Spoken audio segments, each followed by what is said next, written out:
በስመ አብ ወወልድ ወመንፈስ ቅዱስ አሐዱ አምላክ። በስመ አብ ወወልድ ወመንፈስ ቅዱስ አሐዱ አምላክ።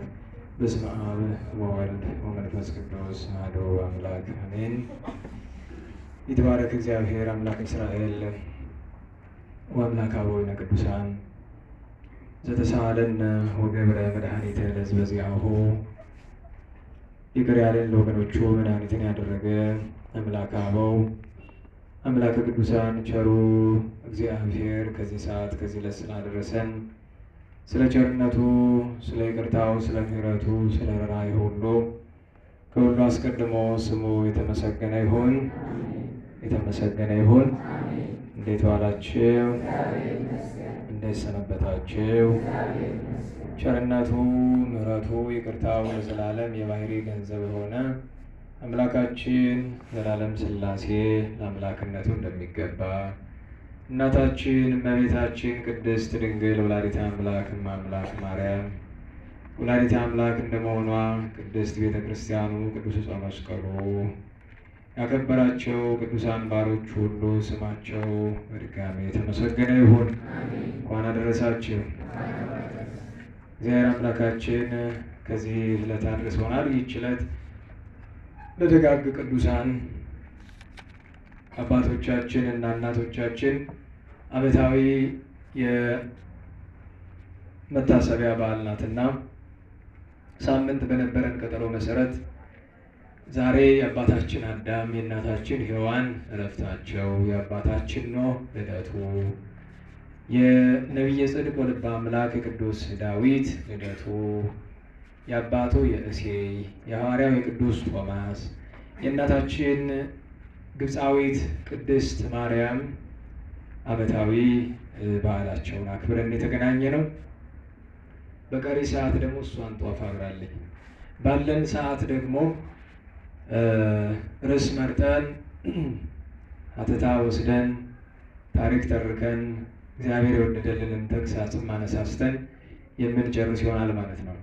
ዛሬ እንግዲህ ያው ባሳበረ መንገድ ዝክረ ቅዱስ ዳዊት ነውና ዝክረ ቅዱስ ዳዊት ደግሞ የትምህርቱ መነሻ ግዱን ከመዝሙረ ቅዱስ ዳዊት ነውና መዝሙር 86ን እናነባለን። አጭር ነው፣ 7 ቁጥሮች ብቻ ነው በውስጡ ያሉት። መዝሙር 86 መሰረቶቿ በተቀደሱ ተራሮች ናቸው። ከያዕቆብ ድንኳኖች ይልቅ እግዚአብሔር የጽዮንን ደጆች ይወዳቸዋል። የእግዚአብሔር ከተማ ሆይ ስለ አንቺ የተነገረው ነገር ድንቅ ነው። የሚያውቁኝን ረዓብንና ባቢሎንን አስባቸዋለሁ። እነሆ ፍልስጤማውያን ጢሮስም የኢትዮጵያም ሕዝብ እነዚህ በዚያ ተወለዱ። ሰው እናታችን ጽዮን ይላል፣ በውስጧ ሰው ተወለደም፣ እርሱ ራሱም ልዑል መሰረታት። እግዚአብሔር ለሕዝቡ በውስጧ ለተወለዱት አለቆቿ በመጻሕፍት ይነግራቸዋል። በአንቺ የሚኖሩ ሁሉ ደስ እንደሚላቸው ይነግራቸዋል። ስለ ቅዱስ ቃሉ አምላከ አበው ቅዱሳን ስሙ በድጋሚ የተመሰገነ ይሁን። እንግዲህ ርዕሳችን አድባር ቅዱሳን የተቀደሱ ተራሮች የሚል ይሆናል ማለት ነው። ማንሻው ውስተ አድባር ቅዱሳን መሰረታቲሃ፣ ውስተ አድባር ቅዱሳን መሰረቶቿ የተቀደሱ ተራሮች ናቸው እንዳለ ለእመቤታችን ለድንግል ማርያም የተነገረ ነውና ለእመቤታችን መሰረት ከሆኑ የተቀደሱ ተራሮች ጥቂቶቹን እንመለከታለን። ቅዱስ ዳዊት በሌሎች አናቅጽም ስለ ተራሮች ይናገራል። ተራራ ምን እንደሆነ እንድንረዳ የተራራን ትርጉም ሊያስረዳን ብዙ ሀተታ አንስቷል። ከሁሉ የሚቀድመው ግን ዛሬ በዓል እንደመሆኑ መጠን መዝሙር አጭር መዝሙር ነውና አባታችን ቅዱስ ዳዊትን ሁሌ ክብረ በዓሉ ሲሆን ዳዊትን ይመጻ መንበረ ክብሩ እንተ ይእቲ ማርያም ሀገሩ። ቅዱስ ዳዊት እኮ ከመንበሩ ተነስቶ መጣ።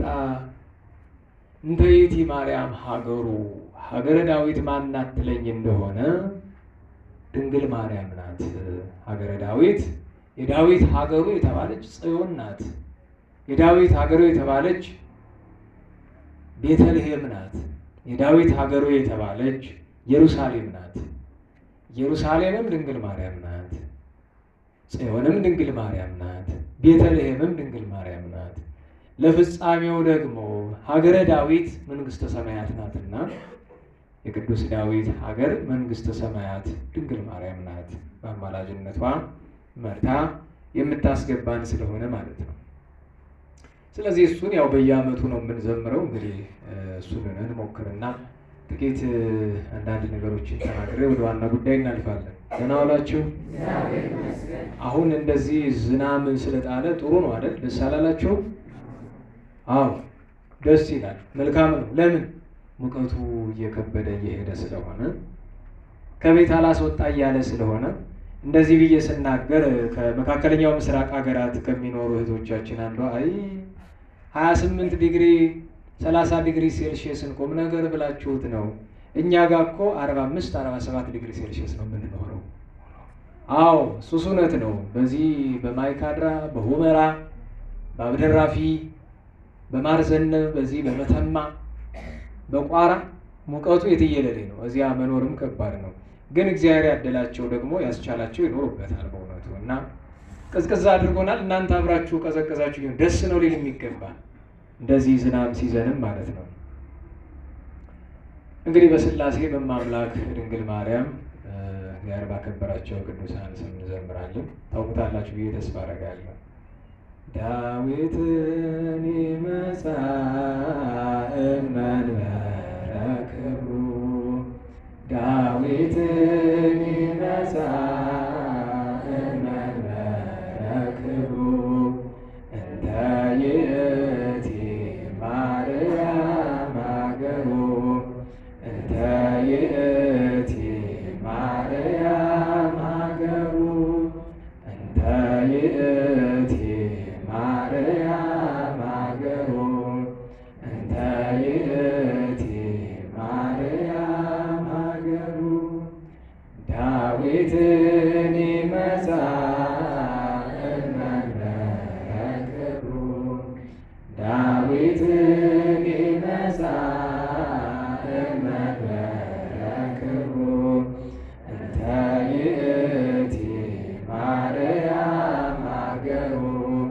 እንተ ይእቲ ማርያም ሀገሩ እንተ ይእቲ ማርያም ሀገሩ እንተ ይእቲ ማርያም ሀገሩ ዳዊትን ይመጻ እመንበረ ክብሩ ዳዊትን ይመጻ እመንበረ ክብሩ እንተ ይእቲ ማርያም ሀገሩ እንተ ይእቲ ማርያም ሀገሩ እንተ ይእቲ ማርያም ሀገሩ እንተ ይእቲ ማርያም ሀገሩ ጥንቱን ሀገረ ዳዊት ለፍጻሜው ሀገረ እግዚአብሔር ነኪር ነገሩ በእንቲአኪ ሀገረ እግዚአብሔር። አሁን ያነበብነው መዝሙር ላይ ቁጥር 3 ላይ ነኪር ነገሩ በእንቲአኪ ስለ አንቺ የተነገረው በአንቺ የተደረገው ነገር ሀገረ እግዚአብሔር ድንግል ማርያም ሆይ ድንቅ ነው። በድንግልና ጸንሶ በድንግልና መውለድ ከአንቺ በቀር ለሌላ አልተደረገምና። ስለ ዝማሬው ወላዲተ አምላክን ለድነት ቅዱስ ዳዊትን ለረድኤት የሰጠን አምላክ አበው ስሙ የተመሰገነ ይሁን። የቅዱስ ዳዊት ሀብቱን የነቢያት በረከታቸውን ያሳድርብን። ወደ ርዕሳችን ከመግባታችን በፊት አሁን ስገባ እንዴት እናት እያናገሩኝ ነበር እና በየጎዳናው የሚገጥመኝ ነገር ሁሉ ለእኔ ትምህርት ነው እና ድሃ ነኝ አለ።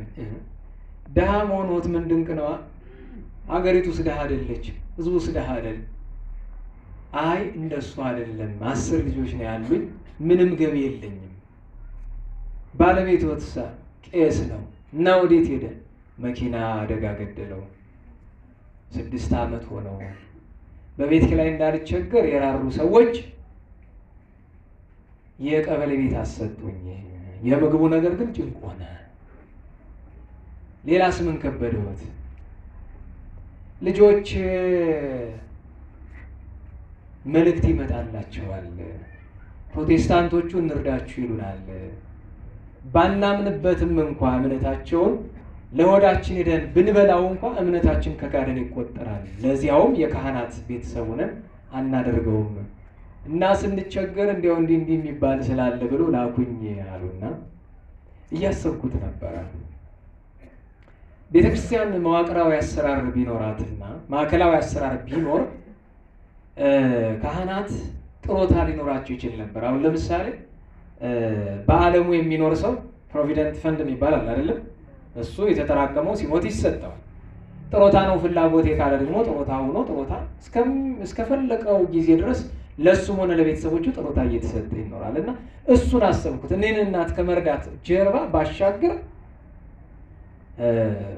እግረ መንገዱን የታሰበኝ እሱ ነው። በቤተ ክርስቲያን ጥሮታ የለም። ለነገሩ የረባ ደሞዝ 50 ሳንቲም 2 ብር 3 ብር ደሞዝ የሚከፈልበት ደብር ባለባት ኢትዮጵያ አንድ ቦታ ላይ አንድ ካህን 10,000 የሚከፈለው አለ፣ አንድ ቦታ 3 ብር የሚከፈለው አለ። እንግዲህ እስከዛ ድረስ ነው ልዩነቱ። ያው ይሄ ምንድነው? ማዕከላዊ የሆነ መዋቅራዊ የሆነ መደበኛ አሰራር ባለመኖር ነው። ታውቃላችሁ አይደለም? ከመንግስት ቀጥሎ ሰፊ መዋቅር ያላት ቤተክርስቲያን ናት። ከጠቅላይ ቤተ ክህነት እስከ አጥቢያ ድረስ ማለት ነው። በሶስተኛ ደረጃ ደግሞ ማህበረ ቅዱሳን ሰፊ መዋቅር አለው እና ይህንን መዋቅር መጠቀም ይቻል ነበረ ለማለት ነው። ሌላው ነገር እንዲያው እግረ መንገዱን ትዝ አለኝና ባለፈው ካለን ብናካፍል ሄደን እናግዛለን ብላችሁ ቃል ገብታችሁ አልነበረ? ለምንድን ነው ቃላችሁን የበላችሁ? በእውነት ሄዳችሁ ትታገዛላችሁ እንጂ አታግዙ፣ ትቀበላላችሁ እንጂ አትሰጡ፣ በረከት ታገኛላችሁ እንጂ እናንተ ምን ትሰጣላችሁ? እንዲያው ከሁሉ በላይ የተናገሩት ከሚጠፋ ይላሉ አባቶቻችን። እና ለምን አትሄዱ? አሁን ከእናንተ መካከል ከወንድ 10 ከሴት 10 ፈልጋለሁ ነገ መሄድ። ቶሎ በሉ እጃችሁን አውጡ። 10 ፈልጋለሁ ከወንድ ከሴት 20 አጠቃላይ ማለት ነው። እንዲያውም 23 ነው የምፈልግ። ከወንድ 12 ከሴት 11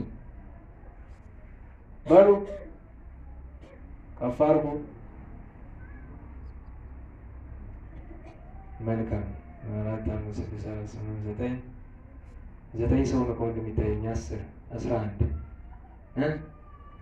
አይቼዋለሁ። 11 እሺ። ቅድም ያወጣችሁ ያላወጣችሁ ካላችሁ 11 እሺ። ከእህቶች እንግዲህ 12 ላድርገው ይመስለኛል። 2 3 4 5 6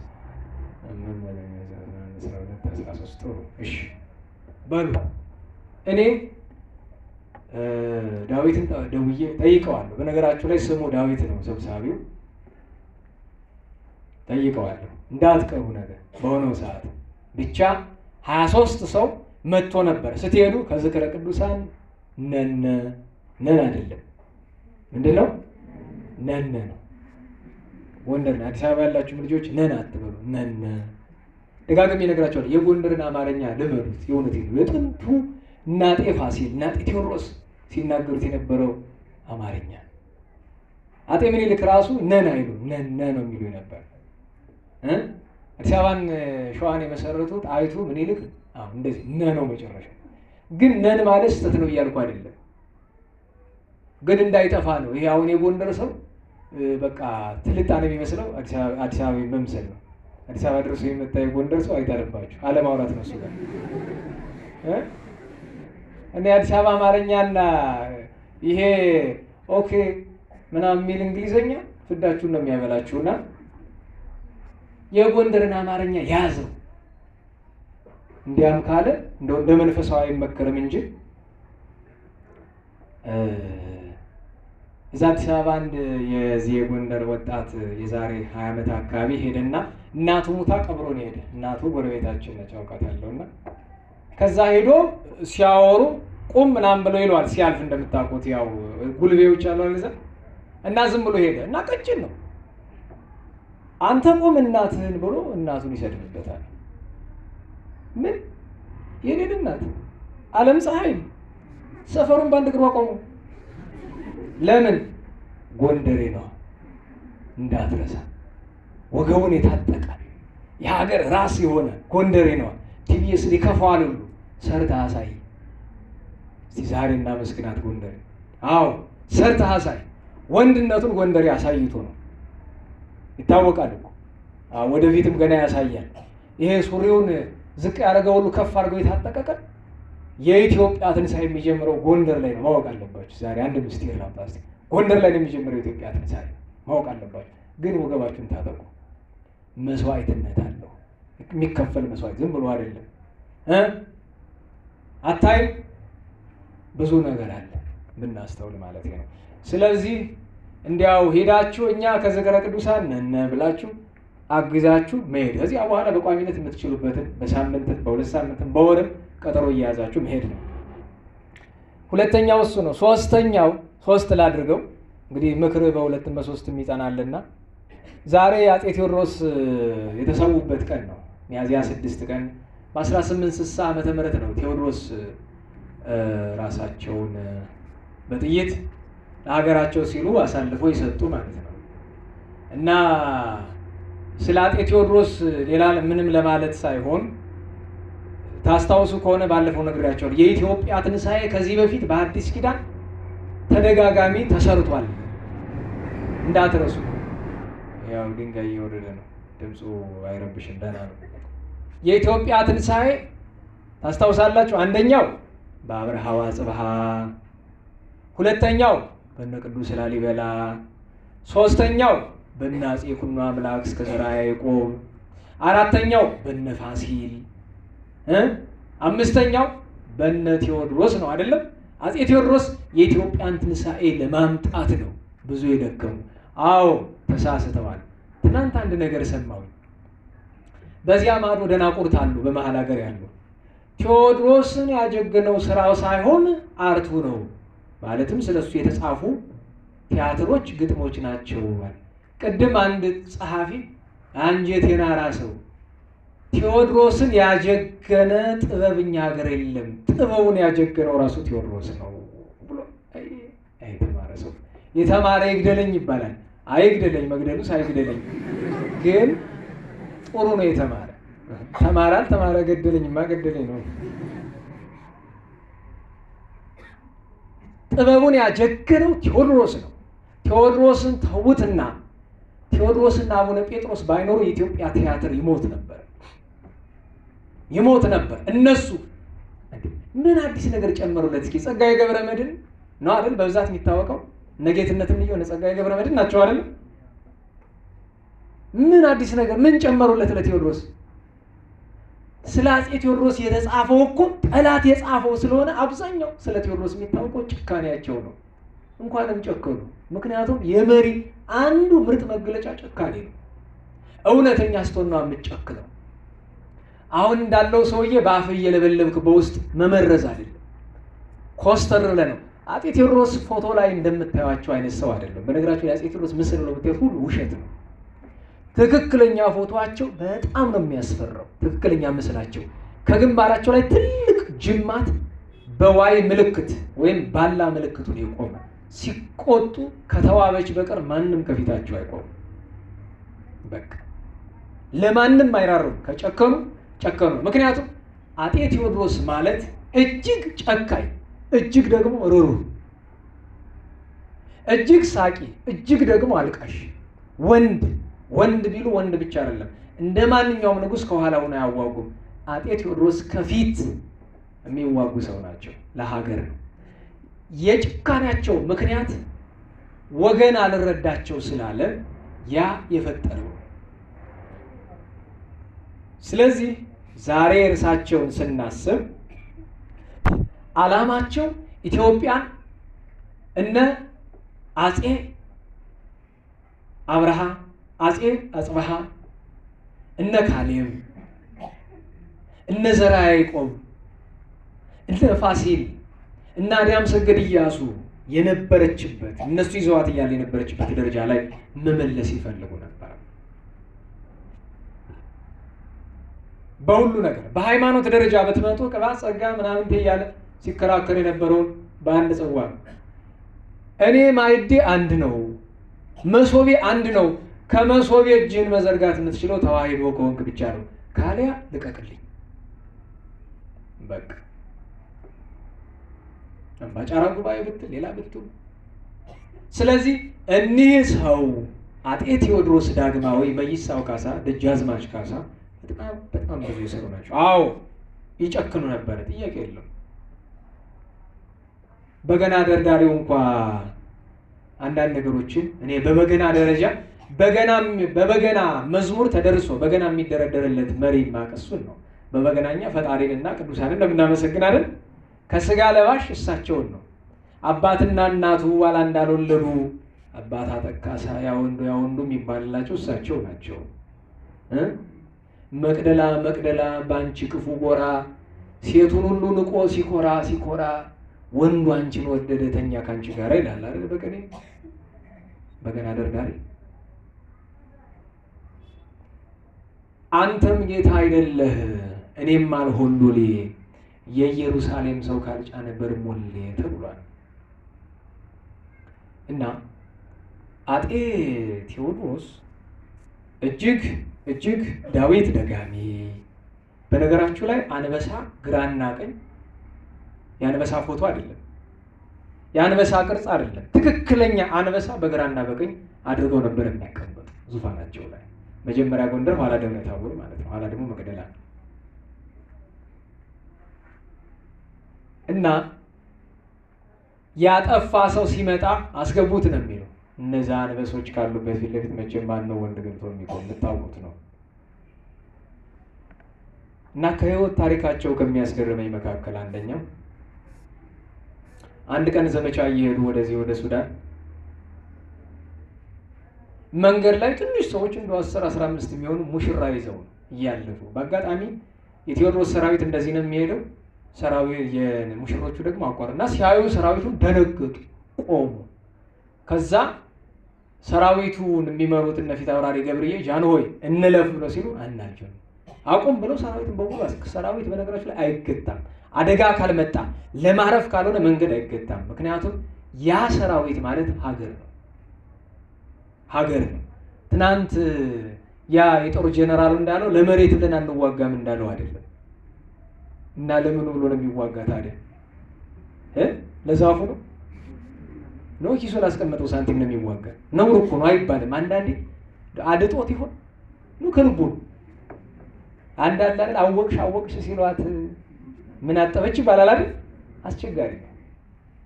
እና አምረከሙ ብለናቸዋል። በሏቸው እስቲ በደንብ በሉ። ምንድነው አማርኛው? እናውቃችኋለን ጥንትም ማለት ነው። ሰው ቢያጀግናችሁ እኛ ምስጢሩን የማናውቁንን አይደለም። ያው ችግር የለውም፣ ሁሉም በጊዜ ይፈታል። እኛ ንስሐ ገብተን በጎ ሰዎች የሆንን ቀን ይፈታል። ከዚያ አይሆንም ብለው ሰራዊቱን አስቆሙት። ለምን ጃንሆይ ሲባል የለም እነሱ ይለፉ ይቅደሙ። ሙሽሮች ጃንሆይ እኛ እኮ ለሀገር ነው። አይ ገብርዬ ተው እባክህ፣ እኛ እድሜ ልካችን ጮማ ስንቆርጥ ጠጅ ስንጠጣ ነው የምንኖር። ጦርነት ከሌለ በቤታችን ተድላ ደስታ ነው። እነዚህ እኮ በእድሜ ዘመናቸው አንድ ቀን ነው የሚደሰቱ። እሷም እቺ ናት ዛሬ ሰርጋቸው ላይ ድሆች ናቸው። እያቸው ውስጥ ደስ ይበላቸው፣ ይለፉ፣ እነሱ ይቅደሙን። የሚበልጠው አይደል የሚያልፍ ደህና ዋላችሁ። መንገድ ላይ ብትገናኙ ትልቁ ነው ቀድሞ የሚያልፍ? ትልቁ ነው አይደለም? ከኛ እነሱ ይበልጣሉ አሉ። ደግሞ በሁለተኛው ለምን ቢሉ ሙሽሮች ናቸው። ሙሽርነት ምስጢሩ በቤተክርስቲያን ከፍ ያለ ስለሆነ ከዛ እለፉ ተብላችኋል ተብሎ ማመን አልቻለም። አይለፉ ዝም ብላችሁ ሲያልፉ ቴዎድሮስ ከበቅሎ ወርደው ልፍ ብለው 10 ብር ሸለሟቸው። ቀላል መስሏል? 10 ብር እንኳን የዛሬ 170 ዓመት ማለት የዛሬ 160 ዓመት እኔ ሕፃን እያለሁ እኮ 10 ብር ልንገራችሁ። አባ አዛለ የሚባሉ ሽማግሌ ምን ይሉኝ ነበረ? በጣሊያን ዘመን የተዋጉ ናቸው። በ5 ዓመት ወረራ። ያ ማለት ከአፄ ቴዎድሮስ 70 ዓመት በኋላ ማለት ነው። አፄ ቴዎድሮስ ካረፉ 70 ዓመት በኋላ ማለት የጣሊያን ጦርነት የነበረ ምን አሉ? አይ ወይኔ እንደው ትምህርቱን ሁሉ ገደልኩት አይደል? ዛሬ ሰዓት ሁሉ ሞተ እኮ ተወደለ ችግር የለም ትላለህ። የኔ ትምህርት ሊቀርብኝ ነው። ምን ይሉ ነበር አባ አዛለ? ላም 5 ብር ነበረ መገዛ። ላም 5 ብር ገዝቻለሁ። በግ ብር ከ50 ነበረ። እንዴት ያለ ሙክት በግ! ቆዳው ግን በጣም ውድ ነው፣ 3 ብር ነው የሚሸጠው። በጉ ስንት ነው? ብር ከ50። ቆዳው ለምን መሰላችሁ? በዛ ዘመን በጣም አስነዋሪ ነገር ነው ቆዳ ይሸጥ አለ። ነውር የሆነ ድርጊት በጣም እና ተደብቀን እንሸጥና ሌላ 2 በግ ደግሞ አርደን እንገዛለን ይላሉና እንግዲህ ሰውት ብር ከ50 ሙክት ይገዛ ነበረ። የዛሬ 70-80 ዓመት በኢትዮጵያ ዘመን 10 ብር ገብቷቸዋል። ጠገራ ማርትሬዛ ለሁሉ እግዚአብሔር አምላካችን የገብረ ኪዳንን ነፍስ ያሳርፍልን። ገብረ ኪዳን ማለት አፄ ቴዎድሮስ ናቸው። እንግዲህ እግዚአብሔር በቀኙ ተቀብሎ በብሩ ገጽ ያቁማቸው። ወደ ትምህርታችን እንመለስ። ርዕሳችን ምንድን ነው? ይሁን ረሳችሁት። የተቀደሱ ተራሮች አድባር ቅዱሳን። እንግዲህ የተቀደሱ ተራሮች ስንል ቅዱስ ዳዊት የተራራን ምንነት እንድንረዳው በሁለት መንገድ አስቀመጠው። አንደኛው በክፉ መንገድ ተራራ ያለውን ትርጉም ነገረን። እሱም ወዴት ነው የሚገኘው? በመዝሙር 143 ላይ ዘይገሶሙ ለአድባር ወይጠይሱ አለ። አድባርን ተራሮችን ሲዳሳቸው ይላል። መዳሰስ ማለት ትርጉሙ ብዙ ነው። በመከራ ሲገናኛቸው ይጤሳሉ አለ። ተራሮች የተባሉ እዚህ ምንድን ናቸው? አጋንንት ናቸው። ምን ይባላሉ? አድባር ርኩሳን፣ የረከሱ ተራሮች ማለት አጋንንት ናቸው። ኃጥአን በስልጣን ላይ ያሉ በሀብት ላይ ያሉ ኃጥአን አድባር ርኩሳን ይባላል። ከሰው ከፍ ብለዋል፣ ግን በምንድን ነው ከፍ ያሉት? በኃጢአት። አጋንንትም ትዕቢተኞች ናቸው፣ ልባቸው እንደ ተራራ ነውና ተራሮች ይላቸዋል። እነዚህ አድባር ርኩሳን ናቸው። የተቀደሱ ተራሮችን ደግሞ ወዴት ያስቀምጧቸዋል? መዝሙር 67 ላይ ያስቀምጧቸዋል። ምን ሲል? ደብር ረጉዕ ወደብር ጥሉል ለምንት ይትነስኡ አድባር ርጉዓን አለና ደብር ዘሰምሮ እግዚአብሔር ያድር ውስጤቱ፣ እግዚአብሔር የወደደውን ተራራ በውስጡ ያድርበታል አለ። እነዚህ እግዚአብሔር በውስጣቸው የሚያድርባቸው ተራሮች እነማን ናቸው? ቅዱሳን ናቸው። ስለዚህ በሌላ አንቀጽ በመዝሙር 86 ቁጥር 1 ላይ ቅዱስ ዳዊት ምን አለ? መሰረታቲሃ ውስተ አድባር ቅዱሳን፣ የእመቤታችን መሰረቶቿ ማለት አያቶቿ፣ ቅድመ አያቶቿ የተቀደሱ ተራሮች ናቸው። ስለምን ተራሮች ይላቸዋል ቢሉ፣ ተራራ ከምድር ከፍ ከደመና ዝቅ ያለ ነው። እነዚህ ቅዱሳን ከምድር ከፍ እንደማለት ከሰው ልጆች የሰው ልጆች ከሚሰሩት የቀለለ ምግባር ሁሉ በቅድስና ከፍ ያሉ ናቸው። ከሰውነት ከፍ ያሉ፣ ከደመና ዝቅ እንደማለት ደግሞ ከእግዚአብሔር ዝቅ ያሉ ነበሩ። ስለዚህ ተራሮች አላቸው። ቅዱሳን ለምን ይላቸዋል ቢሉ፣ ጽኑዓን ስለነበሩ። ቅዱሳን ማለት ጽኑዓን፣ ንጹሐን፣ ክቡራንና የተለዩ ማለት ነው። ዛሬ የምናነሳቸው 3ቱ አርዕስተ አበው የአባቶች አለቆች ቅዱስ አዳም፣ ቅዱስ ኖህና ቅዱስ ዳዊት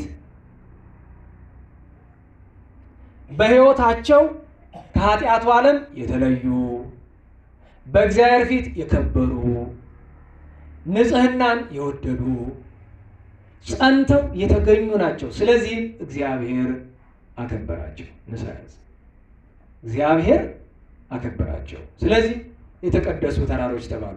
እንደው ባጭር የሶስቱን ነገር አንስተን ጊዜ ካለን 4ኛ 5ኛ እያለን ለመቀጠል እንሞክራለን ማለት ነው። ሰዓቲቱን የቅድሞ ወስዶታል። እንግዲህ እግዚአብሔር ፈቃዱ ቢሆን ይሆናል። እንግዲህ የመጀመሪያው የተቀደሰ ተራራ የመጀመሪያው ተራራ አባታችን አዳም ነው። ሳምንት ስነ ፍጥረትን ነገር አንስተን ጀማምረን ነበር አይደለም? የአባታችን የአዳም ነገር ከተወሳ እግዚአብሔር አባታችን አዳምን ሲፈጥረው ከመፍጠሩ በፊት መላእክትን 100 ነገድ አድርጎ ፈጠራቸው። ዲያብሎስ ከነሰራዊቱ ካደ። ስንት ሆኑ? 99 ከዚያ ሰይጣን ሲኮራ በንስሐ ይመለሳል ብሎ ከእሑድ እስከ ረቡዕ ጠበቀው። ረቡዕ እምቢ ቢለው እግዚአብሔር ባደረው ጨለማ ጠቅሎ ወደዚህ ዓለም አወረደው። ከዚያ ደግሞ ወደ አንጦርጦስ ላከው። መተታይቲት የሩቅ ወደ ሆነው ወደ ታች ወደ ጨለማው ዓለም ላከው። ግን አንድ ነገር ይል ነበረ። እኔ እኮ ተፈጥሮ ከመላእክት በላይ ነው፣ እንደኔ ያለ ፍጡር አያገኝም ብሎ በኩራት ተናገረ። የፈጠረውን እግዚአብሔር እንዲህ ብሎ ተናገረ። ታሪኩ ሰፊ ነው። ያን ጊዜ እግዚአብሔር በዕለተ ዓርብ በነግ ወይቤ እግዚአብሔር ንግበር ሰብአ በአርአያነ ወበአምሳሊነ። እግዚአብሔርም አለ ምን አለ? ሰውን በመልካችን እንደ ምሳሌያችን እንፍጠር። ዲያብሎስም ደነገጠ፣ መላእክትም ግራ ተጋቡ። ምክንያቱም የእግዚአብሔር መልክ እንዴት እንደሆነ አያውቁም ማነሱ። ስለዚህ የእግዚአብሔር መልክ ለማየት ኃይለ ቃሉ ከተነገረ በኋላ አዳምን ለማየት መላእክት ጓጉተዋል። ሲፈጥረው ምን አድርጎ የፈጠረው ይመስላችኋል? ራሱን አስመስሎ በሰባት ሀብታት አክብሮ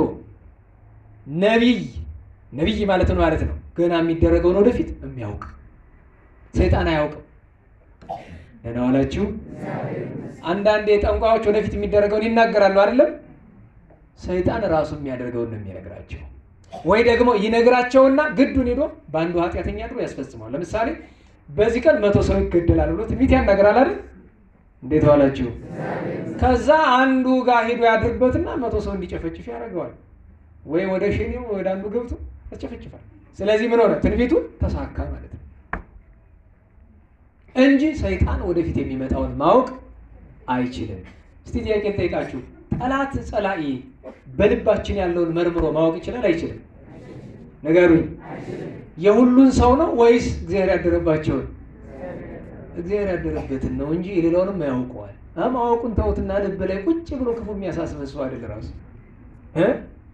አዎ ማወቅ አለባቸው። ይሄ የእግዚአብሔር ከሆነ ግን መንፈስ ቅዱስ ያደረበትን ልብ ግን ጠላት መመርመር አይችልም።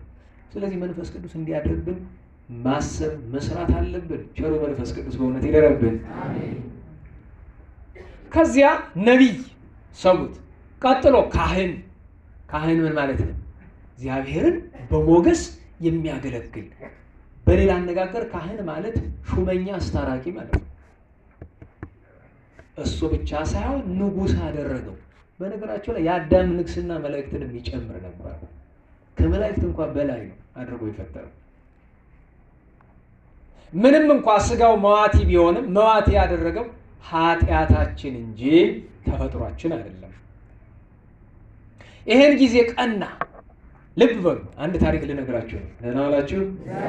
አባ ጳኩሚስ የሚባሉ ጻድቅ ነበሩ። አባ ጳኩሚስ ማለት በመነኮሳት ሐረገ ትውልድ ሶስተኛ ናቸው። አባ አንጦንስ፣ አባ መቃርስ። አባ አንጦንስ አሉ። አባ መቃርስንና አባ ጰላሞንን ሁለት ጻድቃ መነኮሱ። ጰላሞን ጳኩሚስን ወለዱ። መቃርስና ጳኩሚስ አብረው ነበሩ እና የሶስተኛው ሐረገ ትውልድ ታላቅ ድግልኛ ናቸው እና አንዲት ሴት ታማ መጣች። ሴት ያው እንደናንተ ያለች ማለት ነው። ታማ መጣች። ጸላዔ ሰናያት በሙሉ አካሏን ወርሷታል እንዳለ። እሳቸው ነው የሚያዩት፣ ሌላው ሳያዩ ሲያዩ ከራስ ፀጉሯ እስከ እግር ጥፍሯ ድረስ አጋንንት እንደ ንብ ወረዋታል እና በቃ ልፍስፍስ አድርገዋታል፣ ጥለዋታል። አንድየው ምን አሉ? አንተ ቸሩ ሆይ በተፈጥሮዋ ሴት ናት፣ በዚያ ላይ የሰው ልጅ ይሄን ሁሉ እንዴት አድርጎ ይችላል ጌታዬ ብለው ማዳን እየቻለው ምን አሉ? ጌታ ሆይ እለምናለሁ በእሷ ላይ ያሉ የሚያሰቃያትን አጋንንት ወደ እኔ መልሳቸዋል። ትእዛዝ እግዚአብሔር ነው። ግልብጥ ብለው ንብ ከአንድ ቀፎ ወደ ሌላኛው ቀፎ እንደሚሄድ ግልብጥ ብለው እሷን ለቀው አባ ጳኩሚስ ላይ ሰፈሩ። እሷ ድና ተነስታ እያመሰገነች ቤቷን ሄደች። አባ ጳኩሚስ ገቡና ማቅ ለብሰው አመድ ነስንሰው ያማስኗቸው ገቡ። መጸለይ፣ መስገድ፣ መጾም፣ መጸለይ። በነገራቸው ላይ ብዙ ጸላይ ያደረበት ሰው ጸበል ለጸበል ይዞራል። ጥሩ ነው፣ ግን ጸበሉ ብቻ አይደለም የሚል ነው።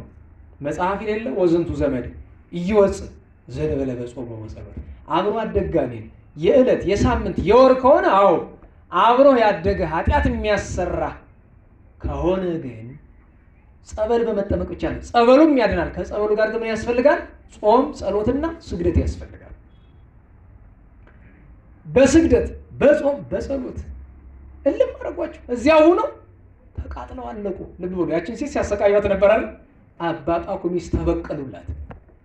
ግን ይሄ ሲሆን ነፃ ሆኖ እንዳይመስላችሁ ስጋቸውን እኮ የማረድ ያክል የሚያሰቃያቸው አጋንንት ያንችለው ማለት ነው። ኋላ ምን አሉ? ኧረ በቃ ህላዩን እኮ ነው እያወሩ። አሁን አጋንንት ትከሻችሁ ላይ ሆኖ ሲያወራ ብትሰሙ መቼም ጨርቅን ጥለን የምትሄደው ሲያወሩ ፍጹም ስለሆኑ አባ ጳኩሚስና አባ መቃርስ አጋንንት ሲያወሩ ይሰማቸዋል። እንሂድ አሰቃየን እኮ ብለው ሲሉ አባ ጳኩሚስ ሰሙ። ኧረ ተው እንጂ ትንሽ ሰንብቱ።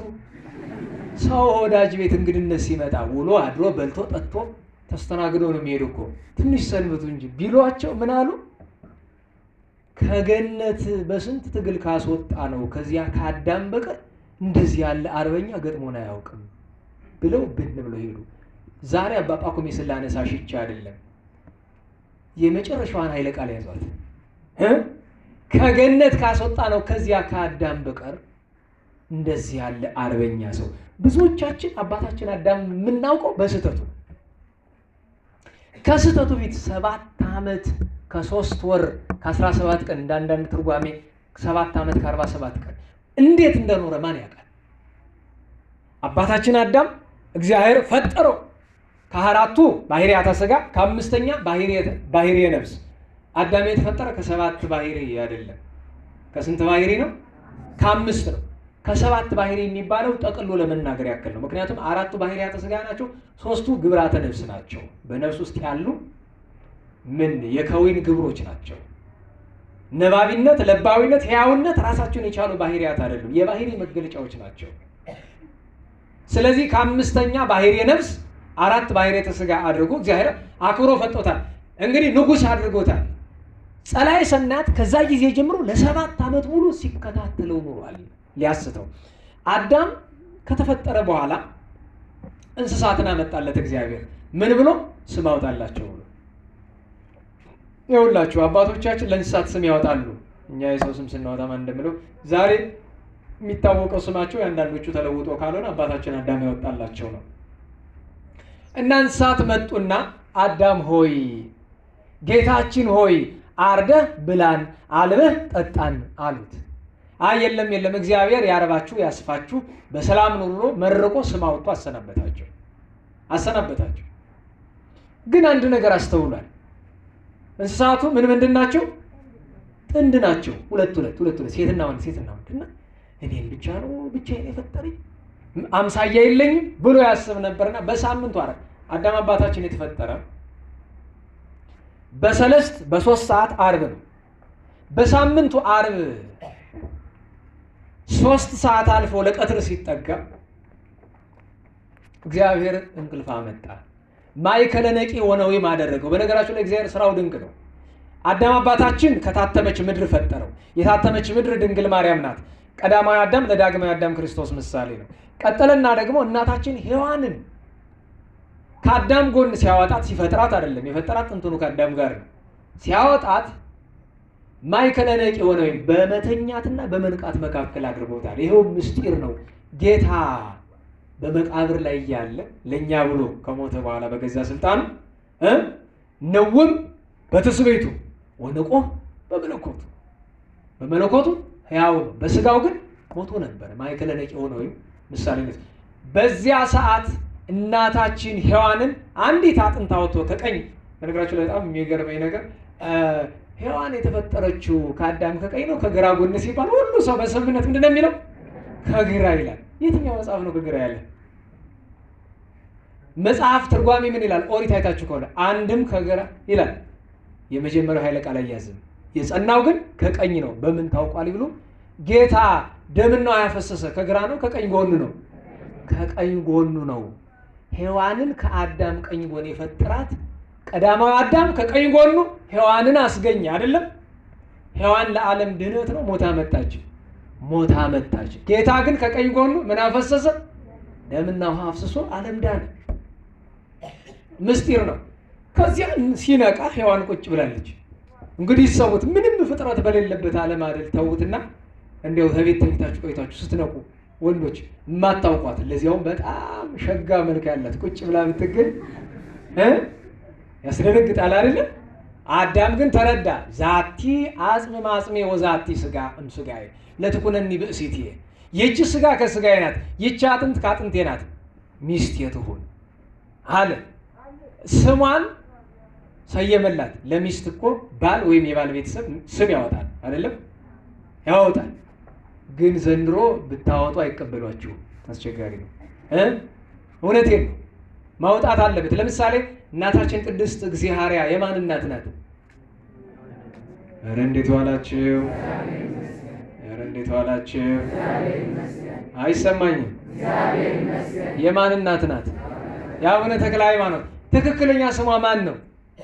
ቅድስት ሳራ እኮ ነው የምትባለው። እግዚአብሔር እኮ አይደለም ስሟ። እግዚአብሔር ያላት እኮ የባሏ የቅዱስ ጸጋ ዛብ ቤተሰቦች ናቸው። እንደገና የቅድስት እግዚአብሔር ቤተሰቦች ደግሞ ላማቻቸው ለጸጋ ዛብ ስማ።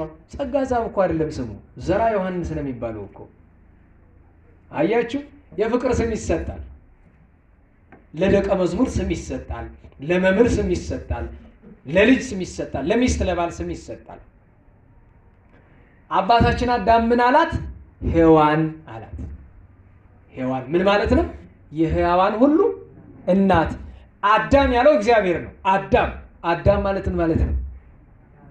ያማረ፣ እንደ ራእይት ያልረዘመ፣ እንደ ድንክ ያላጠረ። ራእይት ማለት እስከ ደመና የሚደርስ ቁመት ያለው ሰው ነበረ ድሮ በኖህ ዘመን የነበረ። ድንክ የሚባለው ደግሞ በጣም አጭር። ድንክን ምን ይሉታል አንዳንዶቹ? ኔፊሊም ይሏቸዋል። ግን ኔፊሊምን ለሌላ ቀይረው ድንክ ማለት ስንዝሮ የሚባል ተረት ታውቃላችሁ? ተረት እንዳይመስላችሁ። በኖህ ዘመን ረጅሙ ሰው የጥፋት ውሃ ያጠፋቸው ብዙዎቹ ረጅሙ ሰው እስከ ደመና የሚደርስ ቁመት ነበራቸው። አጭሩ ደግሞ የሽምብራ ማሳ አይታችሁ ታውቃላችሁ? ሽምብራ ስንዝር ነው የሚያክለው። ሰዎች ሲፈልጉት ሄዶ በሽምብራ ማሳ የሚደበቅ ነበር፣ እንዳይጥ ማለት ነው። እና እንደ ሁለቱም ያልሆነ ይሄ ቀረ የማይባል የአንድ ሰው ትክክለኛ ቁመት ስንት ነው? ስንት ክንድ ነው? 3 ክንድ ከስንዝር። ምን ማለት ይመስላችኋል በሜትር? ከሜትር 60 እስከ 70 ያለ ማለት ነው። ተመስገን እንኳን በዚህ ውስጥ ነው። ይሄ ቀረህ የማይባል አዳም እሱ ሔዋን አለ። ግን ሲፈጥረው አንድ ነገር ኃይለ ቃል ተናግሯል። ንግበር ሎቱ ቢጸ ዘትረዶ አለ። የምትረዳውን ባልንጀራ እንፍጠርለት አለ። እውነት ለመናገር ቅድስት ሔዋን ረዳችሁ ጎዳችሁ? እንዴት ዋላችሁ? ረዳችሁ ጎዳችሁ? ለምድራዊ ስራ ረዳችሁ፣ ለሰማያዊ ስራ ግን ጎዳችሁ። ታዲያ ምን አለ አባ ጊዮርጊስ ዘጋስጫ ሆተ ብርሃን በተባለ ድርሰቱ ሔዋንስ አኮ ዘኮነቶ ረዳኢተ አላ ኮነቶ ቀታሊተ እስመ መሐረቶ እልወተ አለ። እናታችን ሔዋን ክደትን ስላስተማረችው ረዳት ሳይሆን ነፍሰ ገዳይ ነው የሆነችበት አለ። ነገር ግን ይላል እንዲህ ብላ የተሰየመች ስለ እመቤታችን ነው። ሔዋን ማለት ትክክለኛ የማን ስም ነው? አዳም ማለት የዳግማዊ አዳም ትክክለኛ ስሙ እንደሆነ ሁሉ ሔዋን የማን ስም ነው? የድንግል ማርያም መገለጫ የግብር ስሟ ነው። የሕያዋን ሁሉ እናት ማናት? ድንግል እመቤታችን ማርያም ናት። እና ፈጠረለት፣ አብሮ በተድላ ኖሩ። ሰይጣን ደግሞ መጨረሻ ላይ እባብን አገኛት። እንግዲህ ዛሬ ይህን ታሪክ በዚህ ከቀጠልኩት ሌሊት 6 ሰዓት ነው የምንለያየው። እንግዲህ ከጨከናችሁ ችግር የለውም፣ ራት መሰረዝ ነው። አዛ በኋላ ስልካችሁን ወጣ አድርጋችሁ ዛሬ ጉባኤ አዳር አለን ትላላችሁ። በእርግጥ አዳር እኔ አላስለምድም፣ አልወድም። ለምን ዛሬ አዳር ብለሽ በዚህ ታመካኝና ነገ ጉባኤ አዳር አለ ብሎ ወጥቶ ማጭበርበል ገጥሞኛ ቃል እኔ ገጥሞኛ ቃል ጉባኤ ብለው ጭፈራ ቤት ያደሩ ልጆችን አይቻለሁ ስላችሁ ደግሞ ምን ልታረግ እንዳትሉ የአዩ ሰዎችን አይን አድርጌ ነው እንጂ በህይወት አይቼውም አላውቀው ነገር ይኖር ጭፈራ ቤትና ፍርድ ቤት አይቻላል። መድኃኒዓለም ወደፊትም አያሳየኝ በእውነት። ከዚያ ጸላዔ ሰናያት ለማሳሳት ታሪኩን የምታውቁት ነው። እባብን አገኛት፣ በውዳሴ ከንቱ ጠለፋት። ከዛ ምን አላት? እንዲያው ያቀበት እኮ በመልኳ አይደለ። በነገራችሁ ላይ ልብ በሉ፣ እባብም የወደቀች በውበቷ ነው፣ እናታችን ሔዋንም በውበት ነው። መልካችሁን የሚያደንቅ ሰይጣን ነው፣ ሰው እንዳይመስላችሁ። እኔ ለልጆች ሴት ልጆች በተለይ ቅርብ የሆናችሁ ልጆች ምንድን ነው የምላችሁ ስትመጡ መጀመሪያ በተለይ ነባር አብራችሁ እኔ ጋር ስትማሩ የነበራችሁ ልጅ ምንድን ነው መጀመሪያ ስትመጡ እናንተ ቆንጆ ናችሁ፣ መልክ አላችሁ። መቼም መንገድ ላይ የሚያውደለድለው ሰው ቢያመሰግናችሁ የምስጋናው ደረጃ እኔ ካመሰግንኳችሁ ሊበልጥ አይችልም። እኔ አስተማሪያችሁ ነኝ።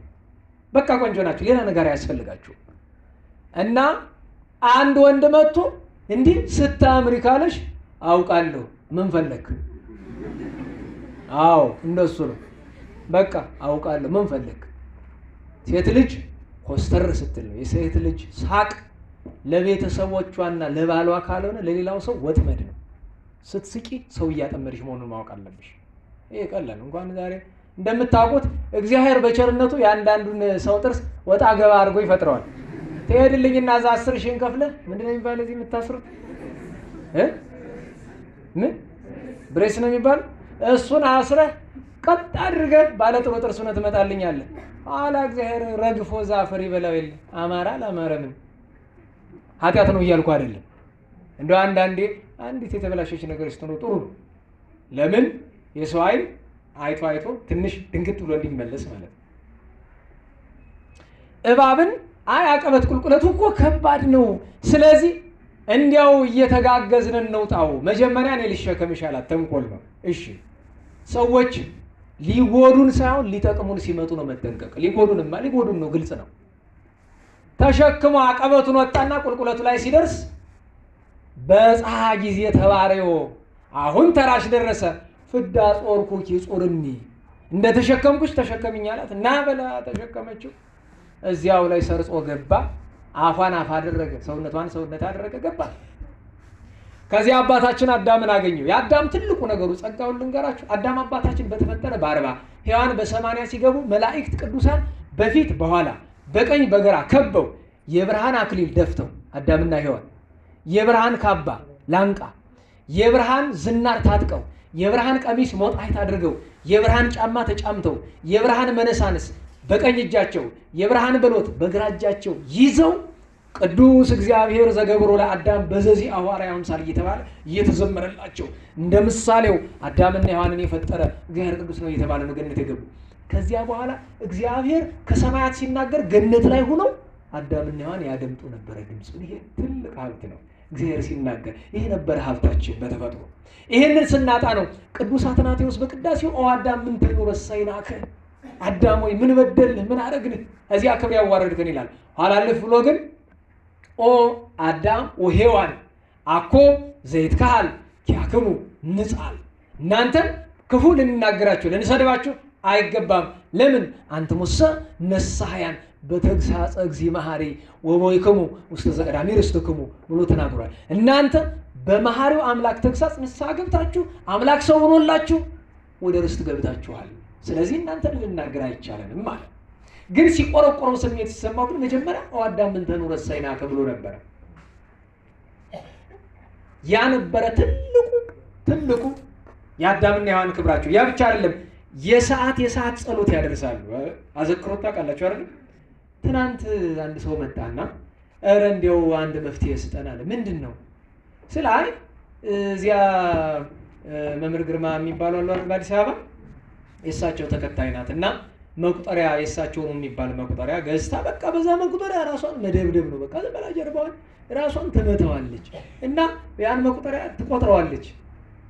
እናሳ በቃ ሌላ ሰው እየሆነች ልጅ በቃ ድሮ ከምናውቀው ሌላ ሰው እየሆነች የጸላዔ ሰናያት ነገር በግልጽ እየታየባት ሄደ እና ጸበል ስንወስዳት ደህና ናት፣ ስትመለስ ግን እንደዚያ ትሆናለች ብሏል። መድኃኒቱን ልንገራችሁት፣ መቁጠሪያውን ቀሟት። ምክንያቱም መቁጠሪያ ላይ መንፈስ ቅዱስ ብቻ ሳይሆን አጋንንትም ያድራሉ። መቁጠሪያ መምጫው ብዙ ነው። መቁጠሪያ በነገራችሁ ላይ መቁጠሪያ እንደ መስቀል አይደለም። መቁጠሪያና ጭራ በተፈጥሯቸው የተቀደሱ አይደለም።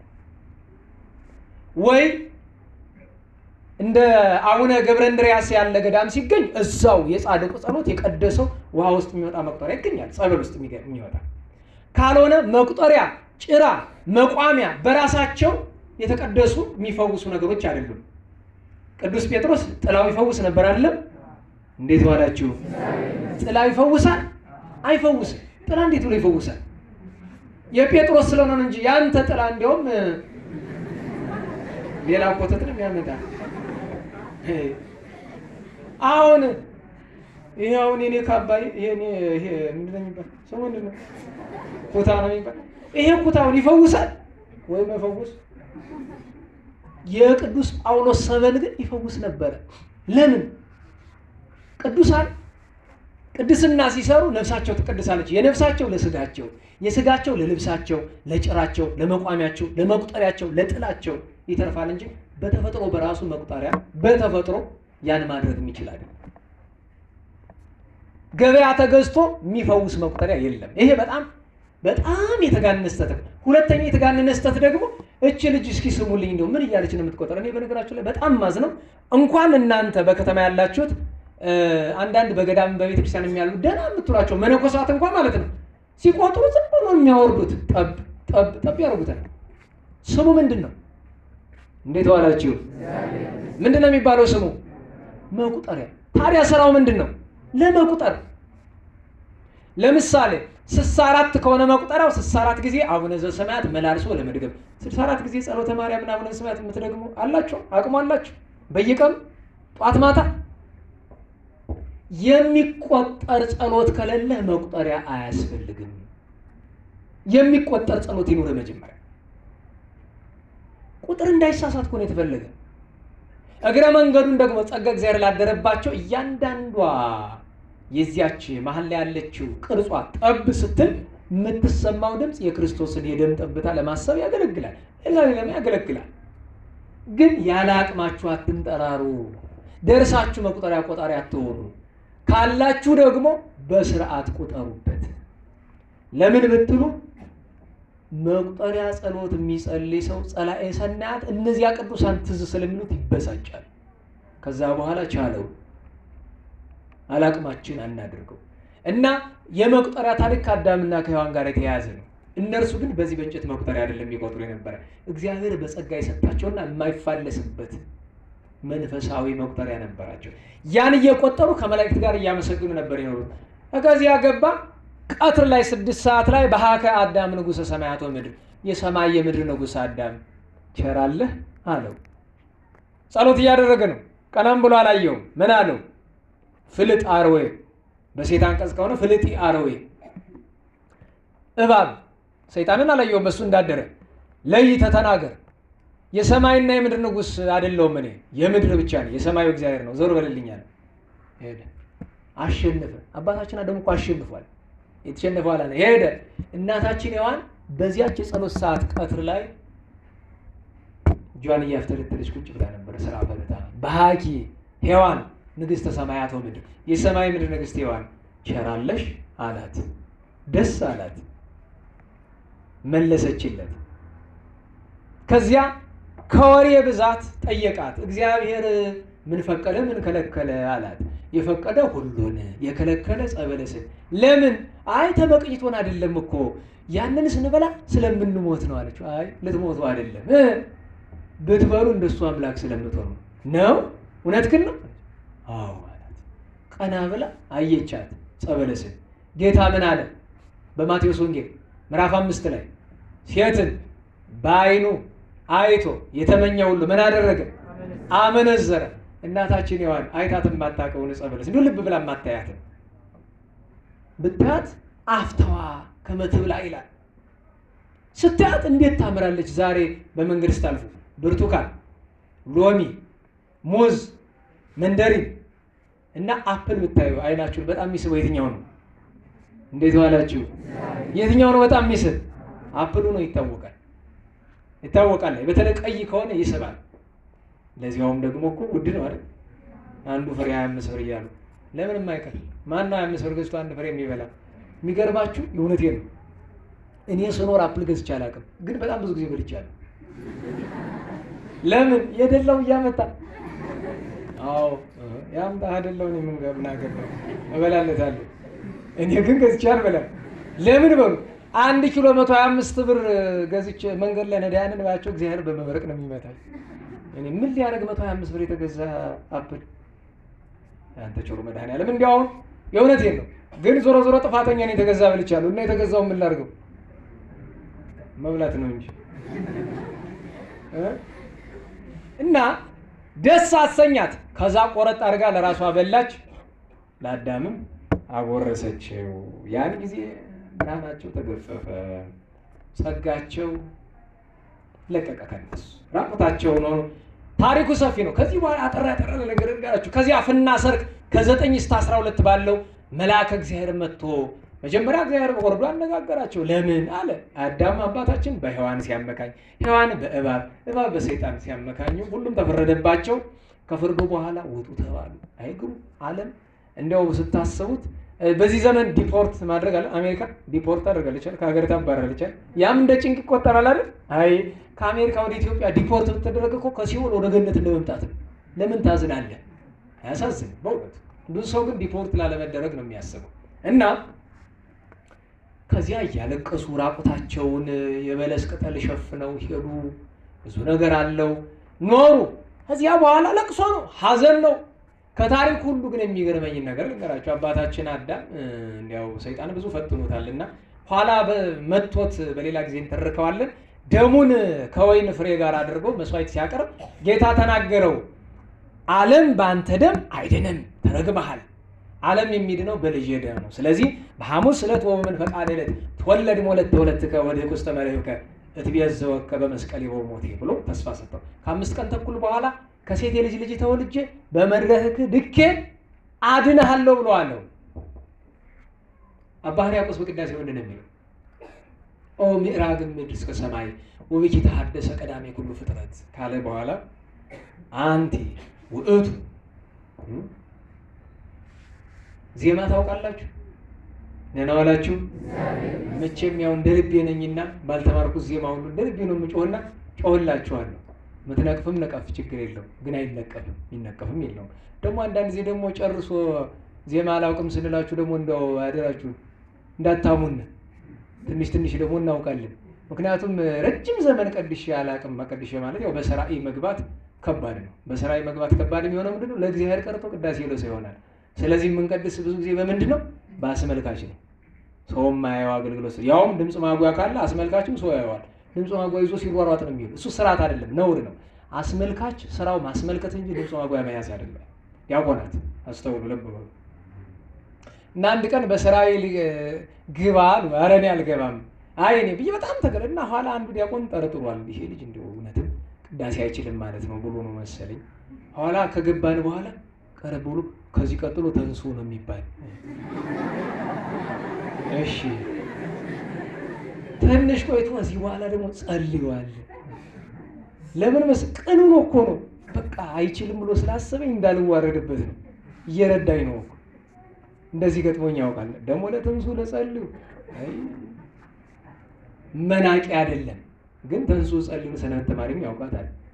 እንኳን 20 ምናምን ዓመት በመቅደስ የኖረ ሰውዬ ነው። አያችሁ ስናወራው ዛሬ እንዳትነቅፉ ብዬ ነው። አነቀፉብኝ፣ ነቀፍ ምን አገባኝ። ለሁሉም አንቲ ውእቱ ተስፋሁ ለአዳም ከላይ እኮ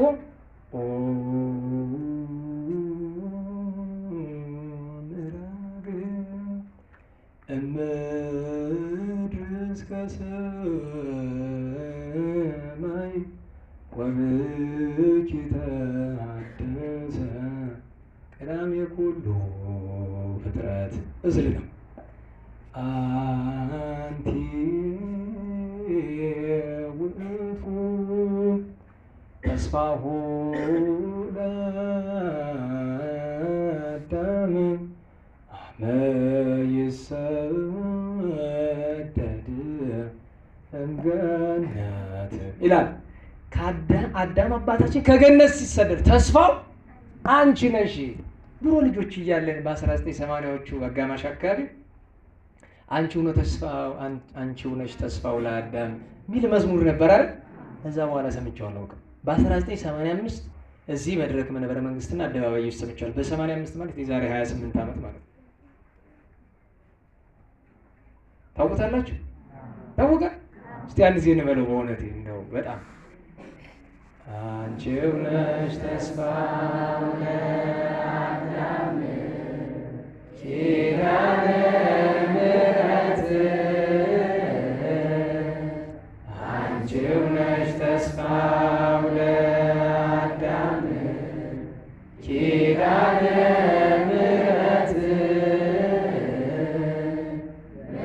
በተሰደደ ጊዜ ከገነት በተሰደደ ጊዜ ከገነት በተሰደደ ጊዜ ከገነት በተሰደደ ጊዜ ከገነት። ግሩም ይዘመራል ማለት ነው። አሁንም ግሩም ማለት ገጥሞኝ አያውቅም። በእርግጥ እኔ የማስተምርበት ጉባኤ ብዙ መዝሙር የለውም።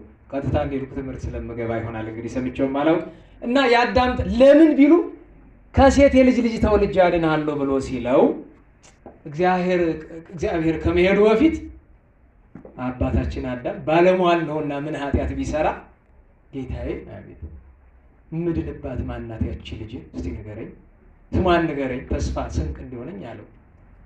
ማርያም ስማ ብሎ በጆሮ ጠብ አደረገለት። ማንም ፍጥረት ሳይሰማ ማን አለው? ስሟ ማርያም ነው አለው። የእመቤታችን ስም የወጣ የዛን ጊዜ ነው በገሃድ። ቀድሞ በልበ አምላክ ታስቧል። ማርያም ማለት ጸጋ ወሀብት ስጦታ ማለት አይደለም። ለማን ነው? ለአባታችን አዳም ነው መጀመሪያ ስጦታነቷ። ከዚያ ተሰደደ፣ ወጣ፣ ረጅም ዘመን ኖሮ አረፈ። አንድ ከታሪኩ የሚገርመኝ ነገር የአባታችን አዳም ታሪክ ላይ አባታችን አዳም ከገነት ከወጣ በኋላ ምድርን እያረሰ ሲኖር በባልና በሚስት ስርዓት ሔዋን እናታችን ተደብቆ አንድ ቀን አስደነገጣት ለጨዋታ፣ ባል ሚስቱ እንደሚያደርገው ማለት ነው። እና ሥላሴ ድምፅ አሰሙት። ልጃችን ለምን ተነካታለህ? ማጫዋን ሳሰጣት ማለታቸው። ማጫ ይባል የለ እናንተ ምንድን ነው የምትሉት? ጥሎሽ። እኔ አይገባኝም ጥሎሽ የሚባል ነገር። ማጫ ነው የማውቀው። በእርግጥ ማጫ እና ጥሎሽ ትንሽ የተለያየ ነገር አላቸው። ጥሎሽ የዛኑ ቀን የሚደረገው ነው። ማጫ ጎጆ መውጫው ነው። ማጫ ስጠን። እንግዲህ አዳም ጌታዬ ሁሉ ያንተ እኔ ምንድን ነው የምሰጥ ብሎ አለ። ቅዱስ ሚካኤል፣ ቅዱስ ገብርኤል፣ ቅዱስ ሩፋኤል ሶስት ሊቃነ መላእክት መጡለት። ቅዱስ ሚካኤል እንካይን ስጣት ብሎ ወርቅ ሰጠው። ቅዱስ ገብርኤል ይህን ስጣት ብሎ ዕጣን ሰጠው። ቅዱስ ገብርኤል ይህን ስጣት ብሎ ከርቤ ሰጠው። ወርቅ፣ ዕጣን፣ ከርቤ። ያንን እና እናታችን ሔዋን መልሳ ለአባታችን አዳም አኑርልኝ ቤተ መዛግብት ላይ። ኋላ አባታችን አዳም ሲያርፍ ሴት ለሄኖስ እያለ ሄዶ መጨረሻ ሰብአ ሰገል ላይ ደርሶ ሰብአ ሰገል ለጌታ፣ ጌታ ለእመቤታችን፣ እመቤታችን ለቅዱስ ጴጥሮስ፣ ቅዱስ ጴጥሮስ ለቀሌምንጦስ። አሁን እዛ ቅዱስ ቀሌምንጦስ በኋላ ተሰወረ። እግዚአብሔር ሰወረው። ያ ከአዳም አባታችን የመጣ ነው እና ይሄ አንድ ያስገርመኛል። ከዚያ በኋላ ያለው ግን አባታችን አዳም 930 ዓመት ኖሮ። አንድ እንድታውቁት የሚያስፈልገው ለአባታችን አዳም የምንናገረው ሁሉ የእናታችን ሔዋንም ክብሯ ነው። ቅዱስ ያሬድ ከመይሳር መርገማ ለሔዋን ዲበ ዕፅ ተሰቅለ፣ ጌታ መስቀል ላይ ደሙን ያፈሰሰ። ሌላ መጽሐፍ ምን ይላል? ፍቅር ሳቦ ለወልደ አምላክ መንበሩ ወአብጽሖ እስከ ለሞት ዮሐንስ አፈወርቅ። ወልደ እግዚአብሔርን ከዙፋኑ የሳበው የአዳም ፍቅር ነው። የአዳም ንስሐ ነው። የአባታችን አዳም ንስሐ ነው። ጌታ ደሙን ያፈሰሰ ለእናታችን ቅድስት ሔዋን ነው። የእሷን መርገም ይሽር ዘንድ ነው ጌታ የተሰቀለ። የአዳምና ሔዋን ክብራቸውን ሳምንት ነግሬያቸዋለሁ። ቅዱስ ኤፍሬም ሶርያዊ አይቷቸው ገርሞት ኃጢአት ከበዛች ዘንድ የእግዚአብሔር ጸጋ ለካ ይበዛል ብሎ። ምክንያቱም አንድ ነገር ተረዱ። ሁሉ ቅዱሳን አለቃ አላቸው። ሰማዕታት በቅዱስ ጊዮርጊስ እያለ እነ ቅዱስ ሙሴ ሊቀ ነቢያትን ይዞ አባታችን አዳም ከሁሉ ቅዱሳን በላይ ክብሩ። ለምን? የነቢያትም የሐዋርያትም የጻድቃንም የሰማዕታትም የደናግልም የመነኮሳትም የባሕታውያንም የሊቃውንትም የካህናትም የዲያቆናትም የሁሉ ቅዱሳን አባት ነው አባታችን ቅዱስ አዳም። በረከቱ ይደርብን። ዛሬ ረፍቱ ነው። በረከቱ ይደርብን። የእናታችን ቅድስት ሔዋን በረከቷ ይደርብን። ከገቡበት ቸሩ መድኃኔዓለም ያግባን። በእውነት እንናፍቃቸዋለን ለማየት አንድ ቀን እግዚአብሔር ቢፈቅድ። ሁለተኛው ቅዱስ ተራራ አባታችን ኖህ። ስለ ኖህ ብዙ አልናገርም ሰዓት ስለሌለኝ፣ ሁለት ነገር ብቻ ልናገር። አንደኛ የኖህ ድንግልና። አሁን እህቶቻችን ድንግልና መጠበቅ የመሰለ ማዕረግ የለም። ኖህን ከጥፋት ውሃ ያዳነው አንዱ ድንግልናው ጭምር ነው። አባታችን ኖህ 500 ዓመት በድንግልና ኑሯል። ስንት ነው እድሜያቸው? 15ም 20ም 25ም ነው አይደል? 40 ዓመት በድንግልና ማለት 40 ዓመቷ 42 ዓመቷ አካባቢ ነውና እስካሁን ድረስ አላገባውም ብላለችኝና አድናቆት አልነገርኳትም። ምን ድንቅ ነው ደግሞ 40 ዓመት በድንግልና መኖር። 500 ዓመት አባታችን ኖህ ኋላ ፈቃደ እግዚአብሔር ነው ትውልድ የሚተርፍ ባንተ ነውና አግባ አለው። ማንን አገባ? ወለተ አቡዚር ሃይከልን ወይም አምዛራን አገባ። በ500 ዓመቱ አግብቶ 100 ዓመት በጋብቻ መጀመሪያ ከሷ ጋር ሲኖር 3 ቀን ብቻ አብሮ አተኝቷል። በ100 ዓመት አይመጣጥም። አንተ ቸሩ መድኃኒዓለም ይህ ትዳር ውስጥ እንኳን እንዴት ያስችለዋል? እንዴት ያኮኑ ንጽህና ማለት 3 ጊዜ ብቻ። በመጀመሪያ ሩካቤ ሴምን ከዚያ ካምን ከዚያ ያፌትን ወለዱ። 100 ዓመት ኖህ አባታችን 600 ዓመት ሲሆነው የጥፋት ውሃ መጣ። የጥፋት ውሃ መጣ፣ ዓለምን ደመሰሰ። አባታችን ኖህ ተረፈ። ዛሬ አባታችን ኖህ ከአባቱ ከላሜህ የተወለደበት መታሰቢያው ነው። የጻድቅ ሰው የኖህ በረከቱ ይደረብን። ሶስተኛውና ደገኛው በዓል ግን የቅዱስ ዳዊት ልበ አምላክ ነብየ ጽድቅ ዓመታዊ የልደት በዓሉ ነው። የቅዱስ ዳዊት የልደቱ ነገር እንደምን ነው ቢሉ ቅድም አባታችን አዳም አነሳን፣ ከአዳም በሴት ቁጠሩ። አባታችን ኖህን አነሳን፣ ከኖህ በሴም ቁጠሩ። ወረዱና አብርሃምን አገኙት፣ በይስሐቅ ቁጠሩ። ከይስሐቅ ወርዳችሁ በያዕቆብ ቁጠሩ። ከያዕቆብ ወርዳችሁ በይሁዳ ቁጠሩ። ከይሁዳ ወርዳችሁ በነገራችሁ ላይ የቅዱስ ዳዊት ስም መጽሐፍ ቅዱስ ላይ 1150 ጊዜ በላይ ተጠቅሷል ብለን ስንል የመጀመሪያ የተጠቀሰው በመጽሐፈ ሩት ነው። ሩት እናታችን ከቦኤዝ ማሳ ቃርማ ቦኤዝን አግብታ ኢዮቤድን ስትወልድ ይህች እናት የቅዱስ ዳዊት አያት እንደሆነች በመጽሐፈ ሩት ተጽፏል። ክብሯ መጀመሪያ የዳዊት ዋናው ግን የድንግል ማርያምና የመድኃኔዓለም አያት መሆኗል። ከዛ ሩትና ቦኤዝ ኢዮቤድን ወለዱ። ኢዮቤድ እሴይን ወለደ። እሴይ የሚባል ደግ ሰው ነበር። እህቶቻችን እንደ እሴይ አይነት ደግ ባል ይስጣችሁ በእውነት። ኧረ ተው አሜን በሉ። ብትመንኑ ደግሞ ደጉን ቆብ ይስጣችሁ። ምንድነው እናንተ ደግሞ እግዚአብሔር አምላክ ከምታጭበረብር ሚስት ይሰውራችሁ፣ ከውሸታሟ ይሰውራችሁ፣ እዩኝ እዩኝ ከምትለው ይሰውራችሁ። አንገት የደፋችውን መድኃኔዓለምን የወደደችውን በጎ የምታስበውን ጌታዬ እንደ ሔዋን እንደ ሳራ እንደ ቤርሳቤ ጌታዬ የምትለውን ይስጣችሁ። ወደ ወንዶች አይደለው አይደል? ለምን ምርቃቱ ለእናንተ እንደዚህ እንድትሆኑ ነው። ባሎቻችሁን አክብሩ፣ አታቃልሉ። አንድ እውነት ልንገራችሁ፣ የአብነት መምህራን ሚስቶች 1 2 3 ታውቃለሁ። የመምህራን ሚስቶች ስቃይ ነው ብታዩት። እንዳይፈቱ ክህነት ሊፈርስ፣ እንዳይኖሩ እሳት ነው። ፍትሐ ነገሥት የተመረቀ ቀን ስናገር አልሰማችሁ? ፍታት ቢሏቸው አይ ከገሃነመ እሳት እሷን ብችል ይሻለኛል ብለዋሉ ይባላል። ያቋቋም መምህር ናቸው። በትዳራቸው በጣም የተጨነቁ የተሰቃዩ ብዙ አሉ፣ የማይረዷቸው። በዚያው ልክ ደግሞ አይጉድ አይጉድ የሚያሰኙ ደግሞ ደጋግ ደግሞ አሉ፣ የሚረዱ። አስተምሮ ብሎ ሲመጣ እግር አጥበው ተንከባክበው ትራስ አዘጋጅተው ያማረውን የሰመረውን አብልተው አጠጥተው ተረድተው፣ ከሁሉ በላይ በነገራችሁ ላይ መርዳት አይደለም ድንቁ፣ መረዳት ነው ድንቁ። እሺ በሉ። እንደው መርቢያ የሚላችሁ ለሽታ እንኳን ተለምናችሁ አይደል? ለኔ እንዲሆናችሁ ለባሎቻችሁ እንዴ ልትሆኑ አይ ያለመታደል። በእውነቱ የእውነቴን ነው፣ አስቡበት። ነው የምታገቡ ከሆነ አደራችሁ። እኔ በእውነት የዚህ ዘመን ዲያቆናት እንዲሁ እንድታገቡ ሁሉ አልመኝላችሁ። የእውነቴን ብዙ ነገር ስላለ በጣም ብዙ ወንድሞቼ ሲያዝኑ፣ እኔ ደግሞ ያም እየመጣ የሚያለቅስብኝ ሰው ስለሆንኩኝ ብዙ ነገር አያለው ሰማለሁ። እና ምን ልላችሁ ፈልጌ ነው፣ እንደ እሴይ ያለ ባል ጥሩ ነው። ግን የእሴይ ሚስት እንዲያ ነበረች፣ የቅዱስ ዳዊት እናት። መዝሙረ ዳዊት ምዕራፍ 50 ቁጥር 5 ላይ እስመናሁ በኃጢአት ተጸነስኩ፣ እነሆ በኃጢአት ተጸነስኩ፣ ወበአመፃ ወለደትኒ እሜ፣ እናቴም በአመፃ ወለደችኝ አለ። ለምን ቢሉ ምስጢሩ ሌላ ነው። እናቴ ሔዋን ኃጢአትን በሐልዮ ጸንሳ በነቢብ ወልዳ በገቢር በምታሳደግበት ሔዋንን ሳይሆን በብሉይ ኪዳን የነበሩ ሰዎችን ነው። ኃጢአትን በሐልዮ ጸንሰው በነቢብ ወልደው በገቢር በሚያሳድጉበት ዘመን ተወለድኩ። አንድም እናቴ ኦሪት ተገልጻ፣ በነገራችሁ ላይ ኦሪት ሳትመጣ ኃጢአትና ጽድቁ አይታወቅም። ኦሪት ስትመጣ ነው ኃጢአትና ጽድቁ የታወቀና እናቴ ኦሪት ኃጢአትን በገለጸችበት ሰው ሁሉ አመፀኛ በሆነበት በብሉይ ኪዳን ተወለድኩ ማለቱ ነበረ። ከሱ ጋር የተያዘው ታሪኩ ግን እንዲህ ነው። እሴይ ደግ ሰው ነው።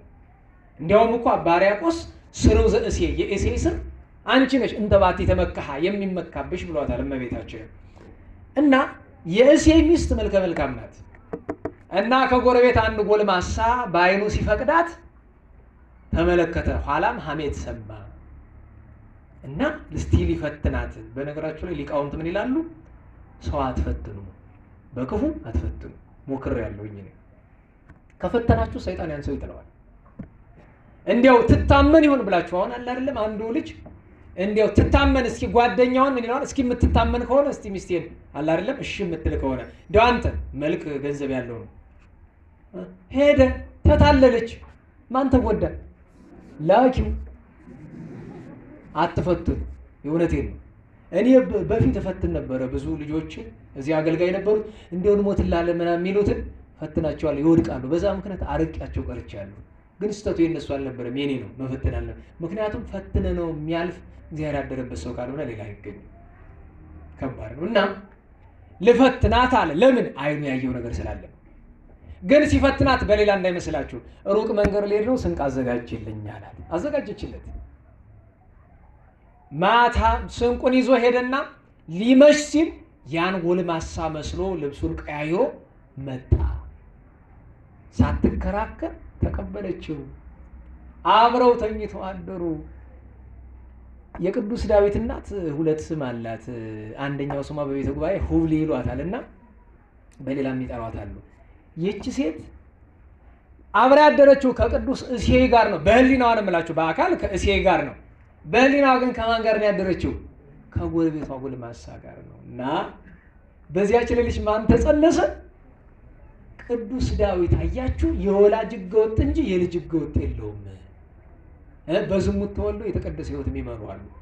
እግዚአብሔር በእናት አባት ኃጢአት በተለይ በአዲስ ኪዳን ልጅን አይቀጣም። በእርግጥ አንዳንዴ ላልሸከም ይችላል። ለዚያ ነው እንዲህ ብሎ አለ፣ ተጸነሰ ተወለደ ቅዱስ ዳዊት። ዛሬ ስለ ቅዱስ ዳዊት ዛሬ ልደቱ ነው። ሚያዝያ 6 ቀን አብይ ልደቱ ነው። ዛሬ እንኳን አደረሰ ያለኝ ሰው በጣም ጥቂት ነው። ዛሬ ስጣችሁ ቀረባችሁ።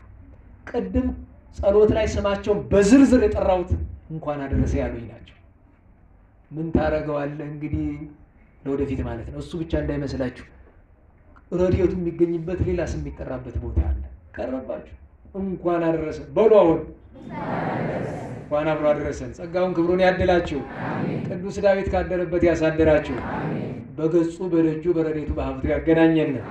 ለቅዱስ ዳዊት አንድ ሁለት ልበልና ልጨርስ። የቅዱስ ዳዊት ከሚያስገርሙ ነገሮች አንዱ ዛሬ ደጋግመን የጸለይናት ዳዊት ዘነግሠ ለእስራኤል ሐሙስ ውዳሴ ማርያም። ለእስራኤል የነገሰ ዳዊት አመ የተነሱ ላዕሌሁ ዕልዋን፣ ጠላቶቹ በተነሱበት ጊዜ ፈተወ ይስታይ ማየ ማዘቅተ ቤተልሔም። ቅዱስ ዳዊት ታሞ ተኛ። ደጉ ሰው ተኛ ታሞ። ኋላ ምን ይሰማል? ፍልስጤማውያን። የሚገርማቸው ነገር ዛሬ ቤተልሔም የት ውስጥ ነው ያለችው? ፍልስጤም አይደል? ቤተልሔም ጥንት ወርሰዋታል። ኢሎፍላውያን እኮ ያው እነሱ ናቸው። ኢሎፍላውያን ሄደው ቤተልሔምን ወረሯት። ሰማ። ወይኔ ዳዊት፣ ቅዱስ ዳዊት ያው 7 ሀብታት አሉት። አንዱ ሀብተ መውዕ ነው፣ ድል አይነሳም። እኔ ታመም የመተኛቴን አይቶ እንዲያደርጉ ብሎ የወንዶችን ልቦና ለመፈተሽ ምን አለ? ከቤተልሔም ዛሬ ሳለ ከቤተልሔም ውሃ ምንጭ በጠጣ ወደድሁ ብሎ አለ። ታሞ ተኝቷል። ልብ በሉ። ማን ይሰማሉ? አድኖን፣ ኢያቡስቴ፣ ኤልያና የሚባሉ የሰራዊት አለቆች ምን አለ? ከቤተልሔም ውሃ ምንጭ በጠጣ በወደድሁ ጠማኝ ብሎ አለ። እንግዲህ ልብ በሉ። የማን ጌታ ውሃ እያለ ይሞታል? ፍቅር ነው። የማን ጌታ? ሰይፋቸውን ታጥቀው ዘገራቸውን ነቅንቀው ቤተልሔም ወረዱ። ሰራዊት ሳይዙ ብቻቸውን ሄዱ። ከዚያ የኢሎፍላውያን ተመለከቷቸው። ሲያቸው አይ እነዚህ ሳይገድሉ አይሞቱም፣ ሳያጠፉ አይጠፉም፣ ጨካኝ ቆራጥ አርበኞች ናቸው ብሎ የማርያም መንገድ ለቀቁላቸው። የማርያም መንገድ ይባላል ጠላት ለጠላት ሲለቅለት። አዎ ርሪት ናት፣ በስሟ ይከፈታል። እኛ የማርያም መንገድ እንለዋለን፣ እነሱ ምን እንደሚሉት በዛ ዘመን አናውቀውም። ከፈቱላቸውና ውሃውን ቀድተው አመጡ። ንሳ ጠጣ አሉት። ወአምጽኡ ሎቱ እተማየ ዘፈተወ ይስተይ፣ ሊጠጣ የወደደውን ያን የተመኘው።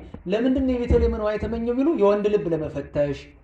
ዋናው ምስጢር ግን እዚህ በፊት አስተምሬያቸዋለሁ። የቤተልሔም ውሃ ምንጭ አንድ ያደገባት፣ ሁለት ጣዕም ያላት የምትጣፍጥ፣ እንደምን እንደ ልደታ ውሃ ቀድሞ ልጁን እንደጠጣናት እንደ ልደታ ውሃ ሕይወትነት ያላት።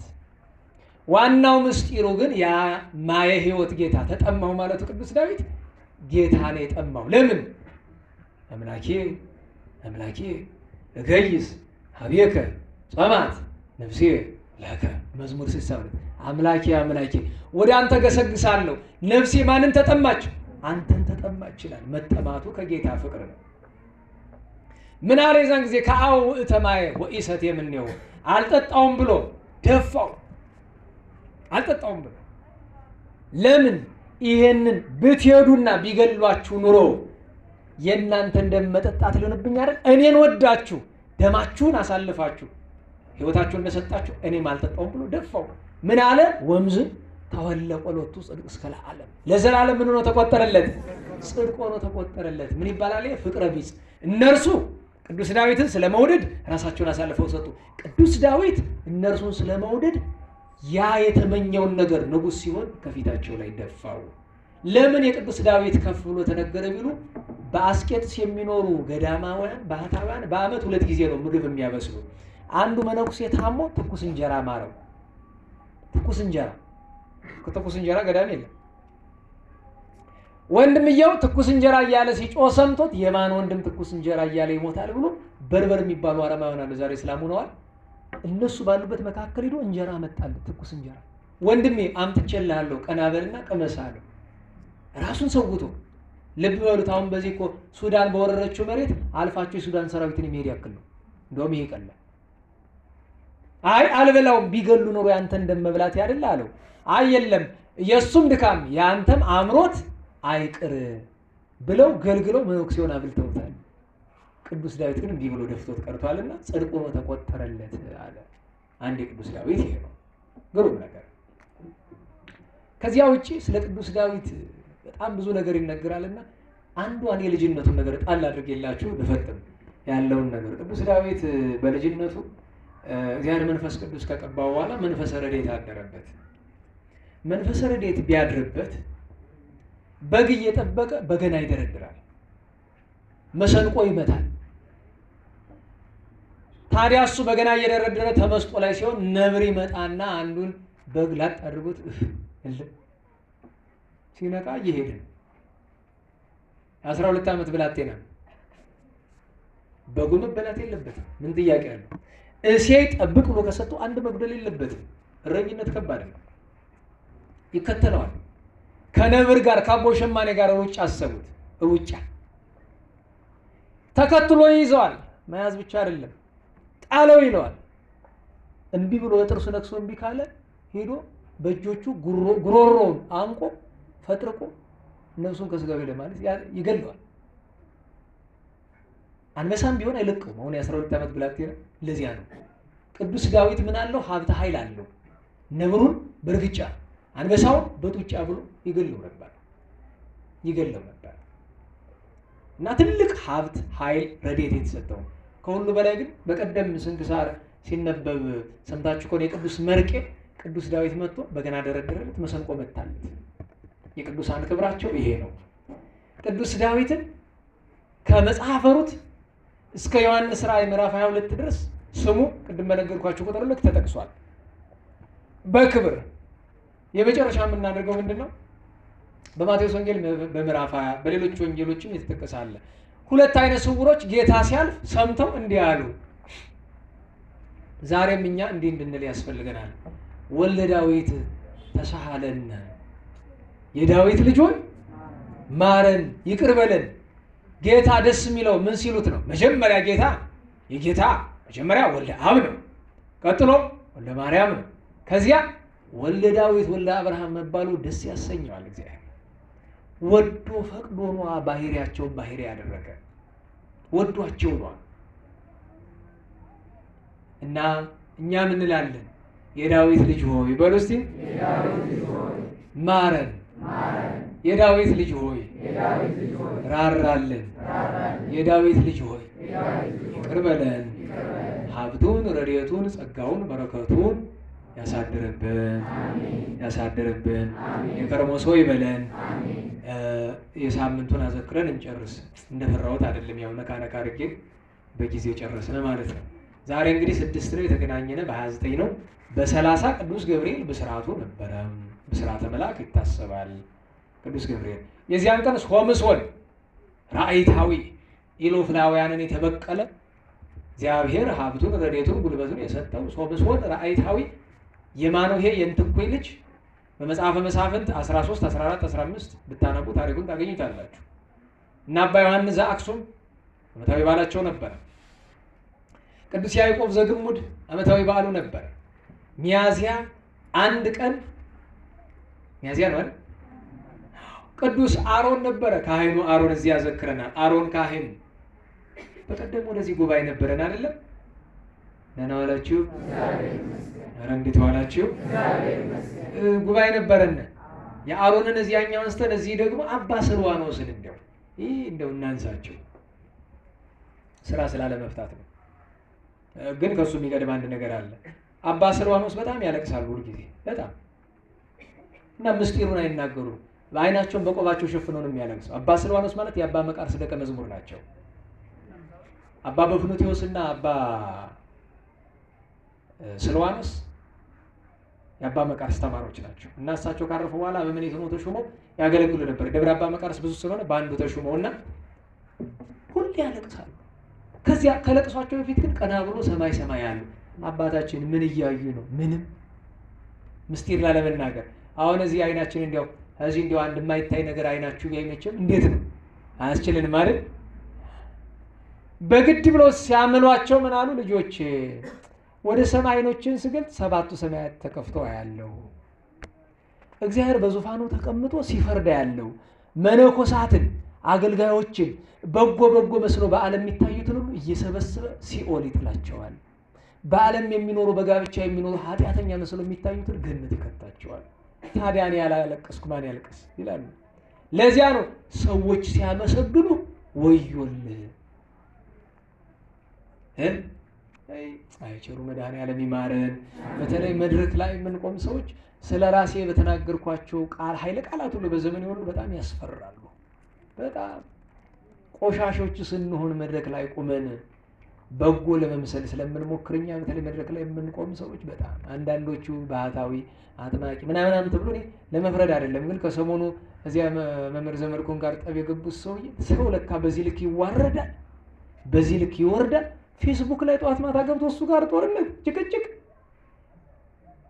አቤት የልጅ አገረዳው ታታ አውራ መንገድ ላይ ተኝታ ተነሽ ብሏት ምን ነው ያለማፈር ነው አባቶቻችን። አለማፈር እኮ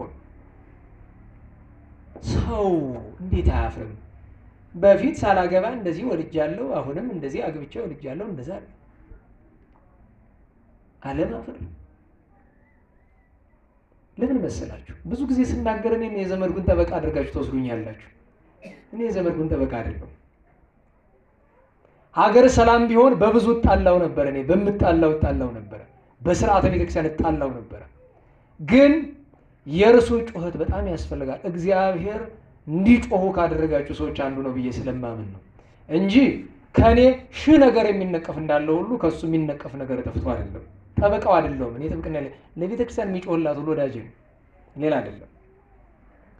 እና እሱን ያዋረዱ መስሏቸው የጎዳና ተዳዳሪ ስቆጥረው በአንድ ሰዓት ውስጥ እርግጠኛ ነኝ 20 ምናምን ጊዜ የጎዳና ተዳዳሪ። እኔ እኮ ደህና ሰውም አይደለም የጎዳና ተዳዳሪ እኮ። እንዴት ዋላችሁ? የጎዳና ተዳዳሪ ችግር አለው መሆን? ኃጢአት ነው? ነውር ነው? ይሄ እኮ ቆሻሻ አስተሳሰብ ነው። በነገራችሁ ላይ ጎዳና ተዳዳሪ ማለት መኖሪያ ቤት የሌለው ማለት አይደለም? ንገሩኝ እንጂ ቸሩ መድኃኔዓለም መኖሪያ ቤት ነበረው አልነበረውም? የት ነው የሚያድር? ኤሎን የሚባል ዋሻ ጎዳና ላይ። ተው እንጂ ነውር አይደለም። ሰው እንደዚህ ይቆሽሻል አስተሳሰቡ። እና ሰው የገዛ ክብሩን ለመጠበቅ ዩቲዩብ ላይ ተገትሮ ፌስቡክ ላይ ተገትሮ ደግሞ የኛ አይበቃ የኛ የነውረኞቹ አይበቃ። ያሳፍራል፣ በእውነት ያሳፍራል። እኔ በጣም ገርሞኝ እኮ ይሄ ሰውዬ ትንቢት እናገራለሁ 7 ሚሊዮን ሰው ይታረዳል ምናምን የሚል ሰውዬ ስለሆነ ነው እንጂ መናገር አልፈለኩም። 50 ትንቢት ተናግሬ 50ውም ተፈጽሟል በመጽሐፍ ጽፌላችኋለሁ። ይሄንን የሚል ጋኔን ብቻ ነው። ደህና ዋላችሁ። ጸላኢ ሰናያት ነው ይሄንን የሚል ስጋ ለብሶ ሰውየውን ተዋህዶታል መሰለኝ። ትንቢቴን ያልተናገረ ተፈጽሟል ጻፉት፣ ተጽፏል፣ ገዝታችሁ አንብቡ። አይ ሰውየውንም እኛንም ለንስሐ ሞት ያብቃን። አዎ ቅዱስ ጳውሎስ ሆኗል። ኃጢአተኞችም እኛንን ምን ተቸው ግን ስለ ቤተክርስቲያን ክብር ነው ማወቅ አለብን። እና በሰው ፊት የተመሰገነ ሁሉ በእግዚአብሔር ፊት የተዋረደ ነው። በእግዚአብሔር ፊት ከመዋረድ ይሰውረን በእውነት። እና አባ ስልዋኖስ በገዳማቸው ቁጭ ብሎ ሳለ አንድ እንግዳ መነኩሴ መጣና ገባ። ከዚያ መነኮሳት ስራ በአባ ስልዋኖስ ገዳም ስራ መፍታት ክልክል ነው። ስራ አትፍቱ፣ መስራት መጸለይ፣ ከዚያ ቂጣ ገዝቶ ያችን ቀማም ሶራት ወይ ጥሬ ነገር በልቶ ለነዳያን የተረፈው መጽቶ ወደ አዳር ጸሎት መግባት ነውና ለስራ ሲሯሯጡ አይ እነዚህ ለካ ዓለማውያን ናቸው መነኮሳት መስለው ነበረ። መጽሐፍ እኮ ማረታ ትሰሪ ብዙሃ ህዳጥ ያክል ብሏል። እዚያስ ነጽሮ ያወፈ ሰማይ የሰማይ ወፎችን ተመልከቱ ተብሏል እኮ። እንደገና ደግሞ ተገበሩን ከሰ አኮ ለመብል አላፊ አላ ለመብል ዘይነበር ላይ ወዘል ዓለም ተብሏል እኮ እያለ ተቃቀሰ። መቼም ጴንጤና አላዋቂ ሰው ጦር መሳሪያው ምንድነው? ጥቅስ ነው። ጥቅስ አያድንም ሰው። በጥቅስ ውስጥ ያለ ህይወትና ምስጢር ነው የሚያድንና ተቃቀሰ። ነቀፋቸው። ስራ ስለሰሩ ሰርተው ስለበሉ መነኮሳት ናቸው በገዳም። አባ ስልዋኖስ ሲያዝ ከሱ ጆሮ ደረሰ። ሰማ። ልጆች አትመልሱለት፣ ዝም በሉ። ምን ይሻላል በሉ መጽሐፍ እሱ በአትስጡትና ማደሪያ ከዚያ መጽሐፍት ድርድሩለት። ምግብም ለምግብ የሚሆን ጥሬ ነገርም እንዳታስቀምጡ፣ መጽሐፍ ብቻ ስጡት። ኋላ በሰርክ ሰዓት ምግብ ልትበሉ ስትሉ ደወል ይደውላል፣ የምግብ ደወል አለ። ደወል እንዳትደውሉ ተደብቃችሁ ብሎ አሏቸው።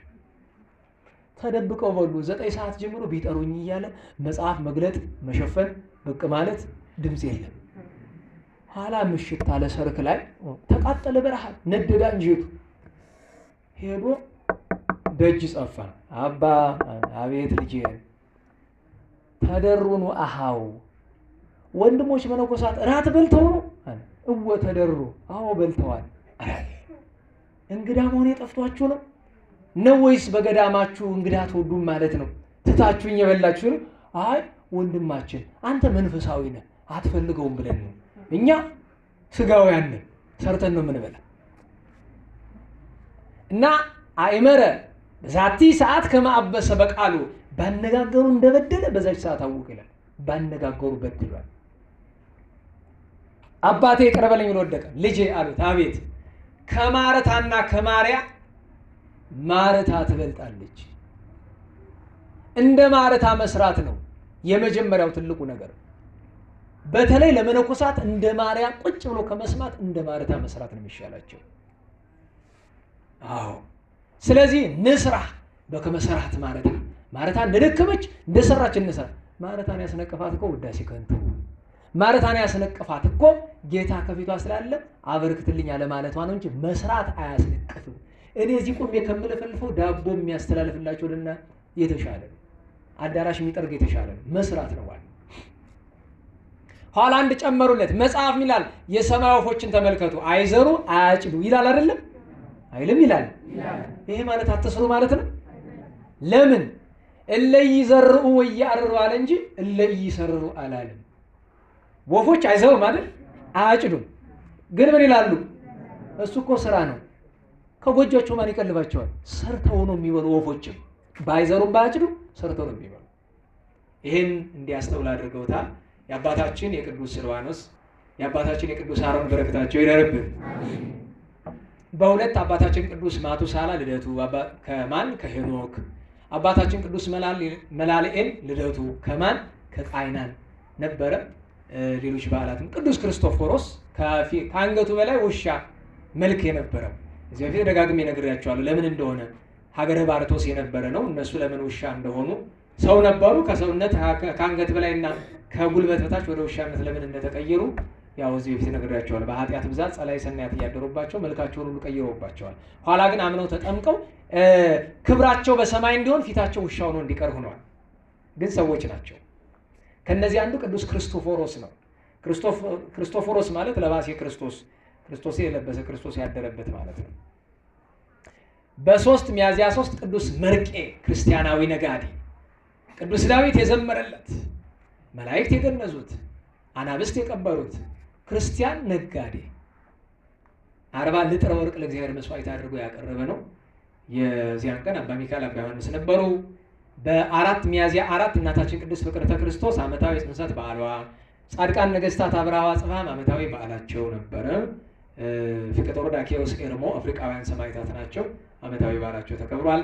በ5 ያሬድ ማህሌታዊ አንድ ጊዜ ብቻ መሰረተ ዜና ስሙን ታሪክ ለመተረክ ስለማይበቃን ጊዜው አንድ ጊዜ ብቻ ዘምረን እዚያ በኋላ ሌሎችን ለማዘክረን እንጨርሳለን። በስላሴ በድንግል ወላዲተ አምላክ ያረባ ከበራቸው ቅዱሳን ስም እናንሳ። እኔ ላንሳላችሁ እንዳዘባርኩት መሰረተ ዜማ ወጠን በሉ አይዟችሁ ወጠን ያሬድ ካህን መሰረተ ዜማ ወጠን ወጠን ያሬድ ካህን ያሬድ ያሬድ ያሬድ ያሬድ ካህን ያሬድ ያሬድ ያሬድ ያሬድ ካህን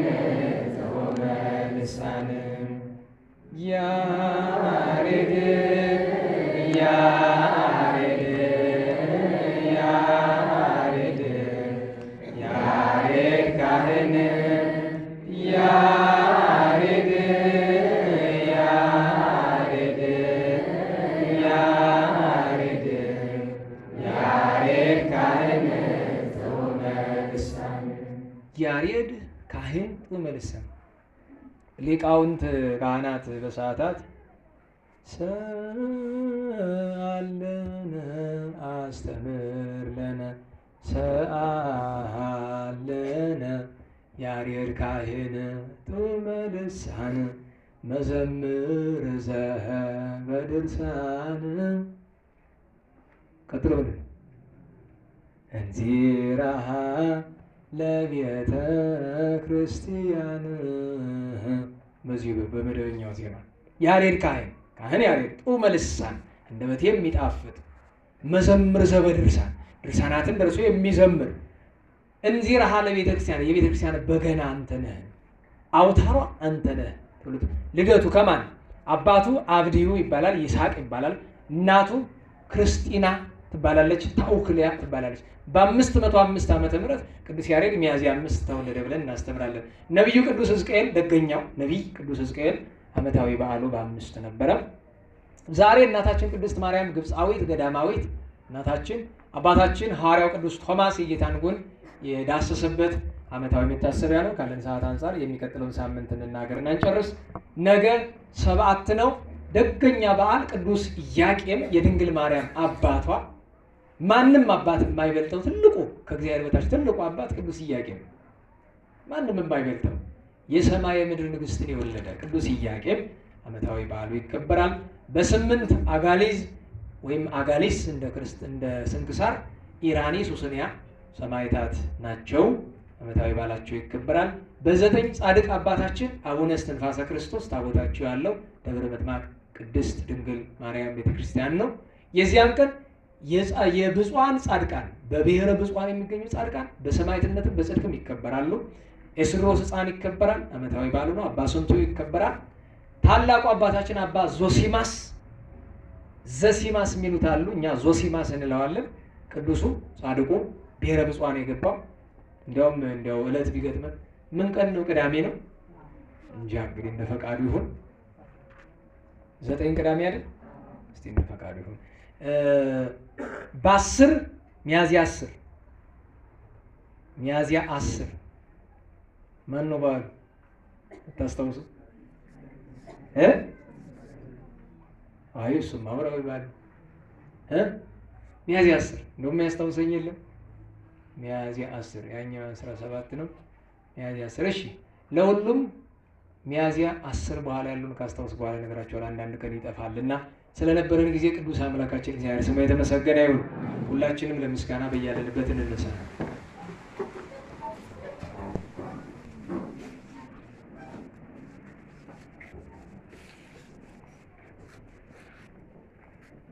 ስብሐት ለአብ ስብሐት ለወልድ ስብሐት ለመንፈስ ቅዱስ ስብሐት ለአብ ስብሐት ለወልድ ስብሐት ለመንፈስ ቅዱስ ስብሐት ለአብ ስብሐት ለወልድ ስብሐት ለመንፈስ ቅዱስ ስብሐት ለእግዝእትነ ማርያም ድንግል ወላዲተ አምላክ ስብሐት ለመስቀለ እግዚእነ ኢየሱስ ክርስቶስ ክርስቶስ በምሕረቱ ይዘከረነ አመዳግም ምጽአቱ እያስታፍረነ ለሰቦተ ስሙ ያንቀሃነ ወበአምልኮቱ ያጽናሃነ እግዝእትነ ማርያም አዕርጊ ጸሎተነ ወአስተስሪ ኩሎ ኃጢአተነ ቅድመ መንበሩ ለእግዚእነ ለዛብልዐነ ዘንተ ህብስተ ወለዘ አስቴነ ዘንተ ጽዋዓ ወለዘ ሰርዐ ለነ ሲሳየነ ወአራዘነ ወለዘ ተአገሰ ለነ ኩሎ ኃጢአተነ ወለዘ ወሀበነ ሥጋሁ ቅዱሰ ወደሞ ክቡረ ወለዘ አብጽሐነ እስከ ዛቲ ሰዓት እስመ ለዓለም ምሕረቱ ናብሎቱ ስብሐተ ወአኮቴተ እግዚአብሔር ልዑል ወለወላዲቱ ድንግል ወለመስቀሉ ክቡር ይትአኮቱ ይሰብሐ ስሙ ለእግዚአብሔር ወትረ በኩሉ ወቅዱሳን ስብሐት ለአብ ወወልድ ወመንፈስ ቅዱስ ይእዜኒ ወዘልፈኒ ወለዓለመ ዓለም አሜን። አውሎግሶን አውሎግሶን አውሎግሶን በእንተ አብ ወወልድ ወመንፈስ ቅዱስ አቀበት ለወጡ ቁልቁለት ለወረዱ እርጥብ ለጤሰባቸው ደረቅ ለነደደባቸው ለረዱ ለተራዱ ለዘከሩ ላዘከሩ እስመ እግዚአብሔር እስመ ማርያም ድንግል እስመ ቅዱሳን ለጠሩ ሁሉ እግዚአብሔር አስበ ቅዱሳን ይሰብልን። ጸሎተ እግዝእትነ ማርያም እንበል። ሰላም ለኪ ዘንሰግድ ንብለኪ ንግሥተ አድኅኖ ማርያም ብለን አስተበኳኪ ማርያናዊት ማኅፀነብኪ በእንታናመኪ ውያቄ ማቡኪ ማኅበረነዮም ድንግል ማረኪ ጸሎተ እግዝእትነ ማርያም ድንግል ወላዲተ አምላክ ታበዮ ነፍሴ ለእግዚአብሔር ወትታሰይ መንፈሴ በአምላኬው መድኃኒ ስመረ ሕማማ ለአመቱ ናሆሚ ዜስ ያስተበጽኡኒ ኩሎ ትውልድ እስመ ገብረ ሊተ ኃይለ አብያተ ወቅዱስ ስሙ ወሳይሉኒ ለትውልደ ትውልድ ለለ ይፈርዎ ገብረ ኃይለ በመዝራኢቱ ወዘሮሙ ለለ ያብዩ ሊና ልቦሙ ወነሰቶሙ ላየላን መናብርቲሆሙ አይቤዎሙ ለትሑታን ዋስቀቦሙ በረከቱ ለርሁባን ወፈኖሙ ራቆሙ ለብዑላን ወተወክፎ ለእስራኤል ቁሌሁ ወተዘከረ ሳይሉ ዘይቤሎሙ ለአበዊነ ለአብርሃም ወለዘሩ እስከ ለዓለም ባርክነ ቅድስና ንጽሕና እግዝእትነ ፍትሕነ እማይሰሪው ለሰይጣን እሙ ለመድህን ወለተ ብርሃን ኦ መዝገበ በረከት መዝገበ ቅድሳት መዝገበ ንጽ መዝገበ ርኅራኄ መዝገበ የዋሃት ባርክነ በእድኪ በከመ ባረኪ ወለኤፍሬም ፍቁርኪ በበረከተ ወልድኪ ወአቡሁ መንፈስ ቅዱስ ስብሐት ለአብ ወወልድ ወመንፈስ ቅዱስ ለዓለሙ ለዓለመ ዓለም። ሰላም ለክሙ እንጦንስ መቃርስ አቢብ ሲኖዳ ገብረ መንፈስ ቅዱስ ለባርኮትነ ንዑስ ተጽራ ዛቲ መቅደስ ተክለ ሃይማኖት አኖሬዎስ ኤዎስጣቴዎስ ሳሙኤል ተክለ አልፋ በብሉዳ ኪሮስ ንግሥተ ሳባ ወአረብ ጋዳያ መጽሑ በሐሲስ ወያበው አማ ንግሥተ ደስያት ወተርሴስ ዘትቤት ካት በእንተ ክርስቶስ ሀበ ወለደት ድንግል ነአስ ወሀባሎ ከአነ ጽኑስ ነአ ዳዊት ንጉሥ ሰላም ለዳዊት ትሕትና ወሶበርኤ ወየዋሃቶ ፍጹመ ዘአልቦ ከእግዚአብሔር ይቤን ዘይነበብ ሰደምን ሕዝቤ አልኩ ህሩዬ ወረከብክቦ ለዳዊት ገብሬ ነአ ሀቤ ዳዊት ንጉሠ እስራኤል በዓለ መዝሙር ሰናይ ወጥቡ መቃል ታለበወኒ ነገረ ወፍካሬ ኩሉ አምሳል ከመሰብሖ ለእግዚአብሔር ልዑል ከመወድሳ ለማርያም ድንግል እንዘ ጸር ወእብል ማርያም ንጽሕት ድንግል ወላዲተ አምላክ ማእምንት ሰአሊተ ምሕረት ለውሉደ ሰብ ሰአሊ ለነ ሀበ ክርስቶስ ወልኪ ይስረይ ኃጢአተነ ሰአሊ ለነ ቅድስት ጸሎታ ለማርያም ወስለታ ያድነንማ ተወልዳ ጸሎታ ለማርያም ወስለታ ለሕዝበ ክርስቲያን ለነፍሳተ ሙታን ለመካናቲነ ደብረ መድኃኒት ወደብረ ገነት ወመንበረ መንግሥት ለቤተ ክርስቲያን ቅድስት ለሀገሪቱን ኢትዮጵያ የቀቦንማ ተወልዳ ጸሎታ ለማርያም ስለታ ለግብርታ ወላይ ማታ ይኩነነ ከመወልታ በጸሎትሽ ወበስለትሽ ለአበው ንጹሐን ለቅዱስ ኤፍሬም ለአባ ሕርያቆስ ለአባ ጊዮርጊስ ለአባ ሳሙኤል ለቅዱስ ደቅስዮስ ለያሬድ ማሕሌታዊ ለአባ ኪሮስ ለአባ መባጽዮን ለአቡነ ዘርዓ ያዕቆብ ለብፁዕ ገብረ ክርስቶስ ለቅዱስ ዮሐንስ አፈወርቅ ለአባ ጽጌ ድንግል ለአባ ዮሐንስ ዘደማስቆ ለአባ ሳሙኤል ዘደብረ ቀለሞን ለቅዱስ ዮሐንስ ወልደ ነጎድጓድ ለቅዱስ ቄርሎስ አምደ ሃይማኖት ለአቡነ አቢብ ለንጹሐት አንስት ለማርያም ግብፃዊት ለክቡራን ሐዋርያት የተለመንሽ ድንግል እመቤታችን ለእኛም ተለመኝን። ጽንዕት በድንግልና ስርጉት በቅድስና እመቤታችን ጸጋውን ክብሩ እንዳይነሳን ለምኝልን። አይምሮውን ለቦውን ጥበቡን ፍቅርሽን መዓዛሽን በልቦናችን ሳይልን አሳድሪልን። የቸርነት ባለቤት ይቅርታ ጌታ ዘላለም ሥላሴ ወገኖቻችን ከመከራ እንዲጠብቅልን ከእመቤታችን ድንግል ማርያም ጣዕመ ፍቅሯን ከቅዱስ ዳዊት ሀብቱን ከአበው በረከታቸውን እንዲያሳድርብን ማይበራችን እንዲያሰፋልን ጉባኤያችን እንዲያጸናልን ፍጻሜያችን እንዲያሳምርልን ለንስሐ ሞት እንዲያበቃን ከብርሃነ ትንሣኤው በሰላም እንዲያደርሰን ጾሙን ዘመኑን ሕይወታችን እንዲባርክልን ሰላሙን ምሕረቱን ፍቅሩን አንድነቱን እንዳይነሳን የሞት ወገኖቻችን እንዲምርልን ይልቁኑ ኃይለ ማርያምን ወለተክለ ሃይማኖትን በአብርሃም በይስሐቅ በያዕቆብ አጠገብ እንዲያኖርልን ለጸሎት በቆማችሁ ጊዜ አስቡን አትርሱን ያሉንን ሁሉ በይቅርታው እንዲያስብልን ይልቁኑ ገብረ ሚካኤል ገብረ ማርያም ገብረ ሥላሴ ወልደ መድኅን ወለተ ሰንበት ወልደ መድኅን ወለተ ሥላሴ ወለተ ትንሣኤ አስካለ ማርያም ወልደ መድኅን ወለተ ሥላሴ ወለተ ገብረ ሚካኤል ወልደ ሐዋርያት ወለተ ሥላሴ ወለተ ሥላሴ ወለተ ኢየሱስ ወልደ ማርያምን ፍቅርተ ክርስቶስን ፍቅርተ ማርያምን የቅድስት ሥላሴ ልጆች ማኅበረተኞችን ወለተ ሥላሴን በይቅርታው እንዲጠብቅልን ሰላም ያዋለን አምላካችን በምሕረቱ ሰላም እንዲያሳድረን ቅዱስ ስሙን እንደ ቸርነት ብለን እንጥራ። ቸርነት አቤቱ ማረን፣ አቤቱ ማረን፣ እንደ ምሕረትህ ይቅርታን ስጠን፣ ይቅርታን ስጠን።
ጸሎታ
ከክፉ ሁሉ አድነን እንጂ መንግሥት ያንተ ናትና፣ ኃይል፣ ክብር፣ ምስጋና ለዘላለሙ አሜን።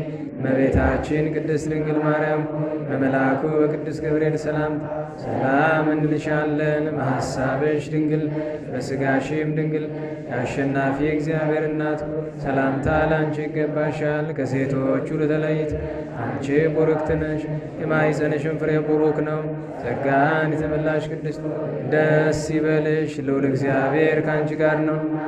ከተወደደ ልጅሽ ከጌታችን ከመድኃኒታችን ከኢየሱስ ክርስቶስ ይቅርታና ምሕረትን ለምኝልን ኃጢአታችንን ይቅር ይለን ዘንድ ለዘላለሙ አሜን። ክብር ምስጋና ይሁን አንድ አምላክ ለሆነ ለአብ ለወልድ ለመንፈስ ዛሬም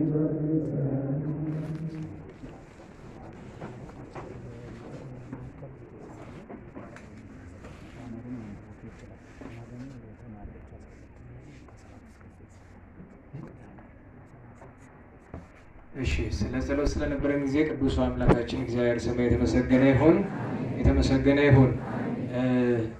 ያው በር ላይ ማስታወቂያ አይታችኋልና ቅዳሜ 9 ሰዓት ላይ ይመስለኛል 9 ሰዓት ላይ ያው ዝክረ አበው አይደል? አዎ ማኅበረ ቅዱሳን የጎንደር ማዕከል ያዘጋጀው ነው። ዝክረ አበው በተለይ የአቡነ ተክለ ሃይማኖት ፓትርያርክንና የእንታ ሊቀ ሊቃውንት መንክር መኮንንን ጌታው ክቡር የእንታ መኮንንን የእንታ መንክርን ስዕል አይተናልና ዝክረ አበው ላይ እንሳተፍ። የማኅበረ ቅዱሳን የአክብሮት ጥሪ ነው። ከዛ ውጪ ያ የተማሪዎች ያልከው ቅዳሜ 9 ሰዓት ያልከኝ የት ልታደርጉት? 7 ሰዓት እስከ 9 ወደ ዩኒቨርሲቲ የምትሄዱት ካላችሁ ደግሞ 7 ሰዓት እስከ 9 ሰዓት ኮርስ ስላለ እሱን መታችሁ እንድትወስዱ ትባላላችሁ። ይሄው ነው። ፍትሐ ነገሥት 300 አትርፍልኝ ብየው 80 ቀርቷል አለኝና ያልወሰዳችሁ መውሰድ ትችላላችሁ። እንግዲህ በሁለተኛ እትም ልስጥ ለካህናት 80 ለማን አደርሰዋለሁ? እንግዲህ አትርፍልኝ ያልኩት ተሸጦ አብዛኛው ሳይታሰብ 80 ብቻ ነው የቀረ ስላለኝ፣ ስለዚህ መግዛት ትችላላችሁ ከፈለጋችሁ። ፍትሐ ነገሥት የተወሰነ የተረፈ እንዳለ ለመናገር ያክል ነው። በተረፈ የሆነ ዲያቆን የምትሉት ዲያቆን አይደለም ሲጀምር ተወግዟል። ስሙን መጥራት አልፈልግም። ዩቲዩብ ላይ በመጀመሪያ ደረጃ የምታዳምጡት ሰው ለዩ። ዩቲዩብ ላይ የተገኘ ስብከት ሁሉ አይደመጥም። እንደው ባካችሁ እንኳን አሁን የላክልኝ ስም ቆሻሻ የሆነ እምነት የያዘ ባለጌ ሰው በሽታ እንኳን የማያስተምረው በዚህ ዘመን ባለፉት 10 ምናምን ዓመታት ቤተክርስቲያኗን ሊፈነቅል ሲሞክር የነበረ በጣም ባለጌ ስጋ ለበስ ጋኔን አይነት ሰው ነው። በጣም ክፉ ሰው ነው። እንኳን የሱን ትምህርት ልትሰሙ ስሙን ራሱ ዲያቆን ብላችሁ የምትጠሩት ተወግዞ ተለይቶ ለምን ዲያቆን ስሙን አልጠራው? ምን ይዝ ግን ዩቲዩብ ላይ እንዲሁ በሞት ይገብ። ለምንድን ነው ሌላ ስብከት የአባ ገብረ ኪዳን ስብከት ዩቲዩብ ላይ አለ የለም? ንገሩኝ እንጂ አይበቃም? ይበቃል፣ ይበቃል እኮ በቃ እሳቸውን ከሰማችሁ በቃ ምን ሌላ ሀገር አስቀላወጣችሁ። ከወጣቶች ደግሞ ይኖራሉ፣ ግን የአባ ገብረ ኪዳንን ከሰማችሁ በቂ ነው። የእንታ ሊቀ ሊቃውንት ካገኛችሁ በቃ 40ውን 50ውን መስማት ምን ያደርጋል? እና የገሌ አትበሉ። የሚታመን ሰው እየጠፋ ነው፣ እንኳን የተወገዘውን ማለት ነው። ስሙን ያልጠራሁት ማስታወቂያ መስራት ይሆናል ብዬ ነውና ሄኖክ ምናምን የምትሉት ሰውዬ ደግሞ ተው እባክህ። ቅባ ቅዱስና ስንቴ ነው የምንናገረው? ቅባ ቅዱስ ጫፉንም መንካት አትችሉም። ያ ባለጌ ሰውዬ ለገንዘቡ ነው እንደሱ የሚላችሁ። በጣም ሲበዛ ባለጌ ሰው ነው። ባለፈው እኮ ወተን አደባባይ የተናገርን አይበቃም? እሱ ስንቴ እንለፍልፍ። ስለዚህ እኔ ዝም ብዬ ማለፍ የማልችላቸው ነገሮች ስለሆነ ነው ከዚህ መሀል እነሱን ያነሳሁት። ስማቸውን ያልጠራናቸው ሰዎች አሉ። በተለይ በጋብቻ ያሉትን እግዚአብሔር አምላክ የቸርነቱን ስራ ይስራላቸው። ግን እንዲሁ ወረቀት ብጣሽ በመላክ ብቻ የሚፈታ ነገር አይኖርም። ከአባቶች ዘንድ አድርሷቸው እግዚአብሔር ፈተናውን እንዲፈታላቸው በሰላም አስጀምሮ በሰላም ያስፈጽመን አምላክ ይክበር ይመስገንና እንቅፋት ሳይመታን እሾህ ሳይወጋን ኃጢአት ሳይሰለጥንብን በደልም ሳይገዛን የብርሃን መላእክት በፊት በኋላ በቀኝ በግራ እየጠበቁን ለጊዜው ወደ የቤታችን ለፍጻሜው ተስፋ ወደምናደርጋት መንግሥተ ሰማያት ከተከፈተች ገነት ከተነጠፈች ረፍት ከአባቶቻችን ርስት ሁላችን በሰላም ያድርሰን፣ በሰላም ያድርሰን። የማን ነው የሚባል ካለን ብናካፍል ሸዋ ዳቦ ባምባው አካባቢ ድንገት ማጣውሻ ከሸዋ ዳቦ ደርሳችሁ ካለን ብናካፍል ብትሉ ያሳያችኋል። ስብሐት ለእግዚአብሔር ልዑል ወለወላዲቱ ድንግል ወለመስቀሉ ክቡር ዕፀ ሣህል አሜን።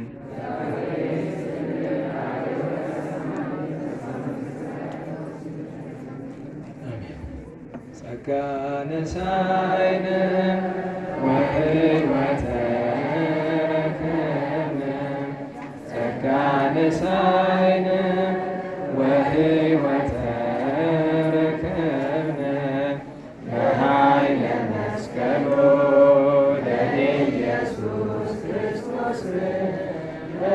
በኃይለ መስቀሉ በኃይለ መስቀሉ ለኢየሱስ ክርስቶስ በኃይለ መስቀሉ ኪያከ እግዚኦ ነአኩት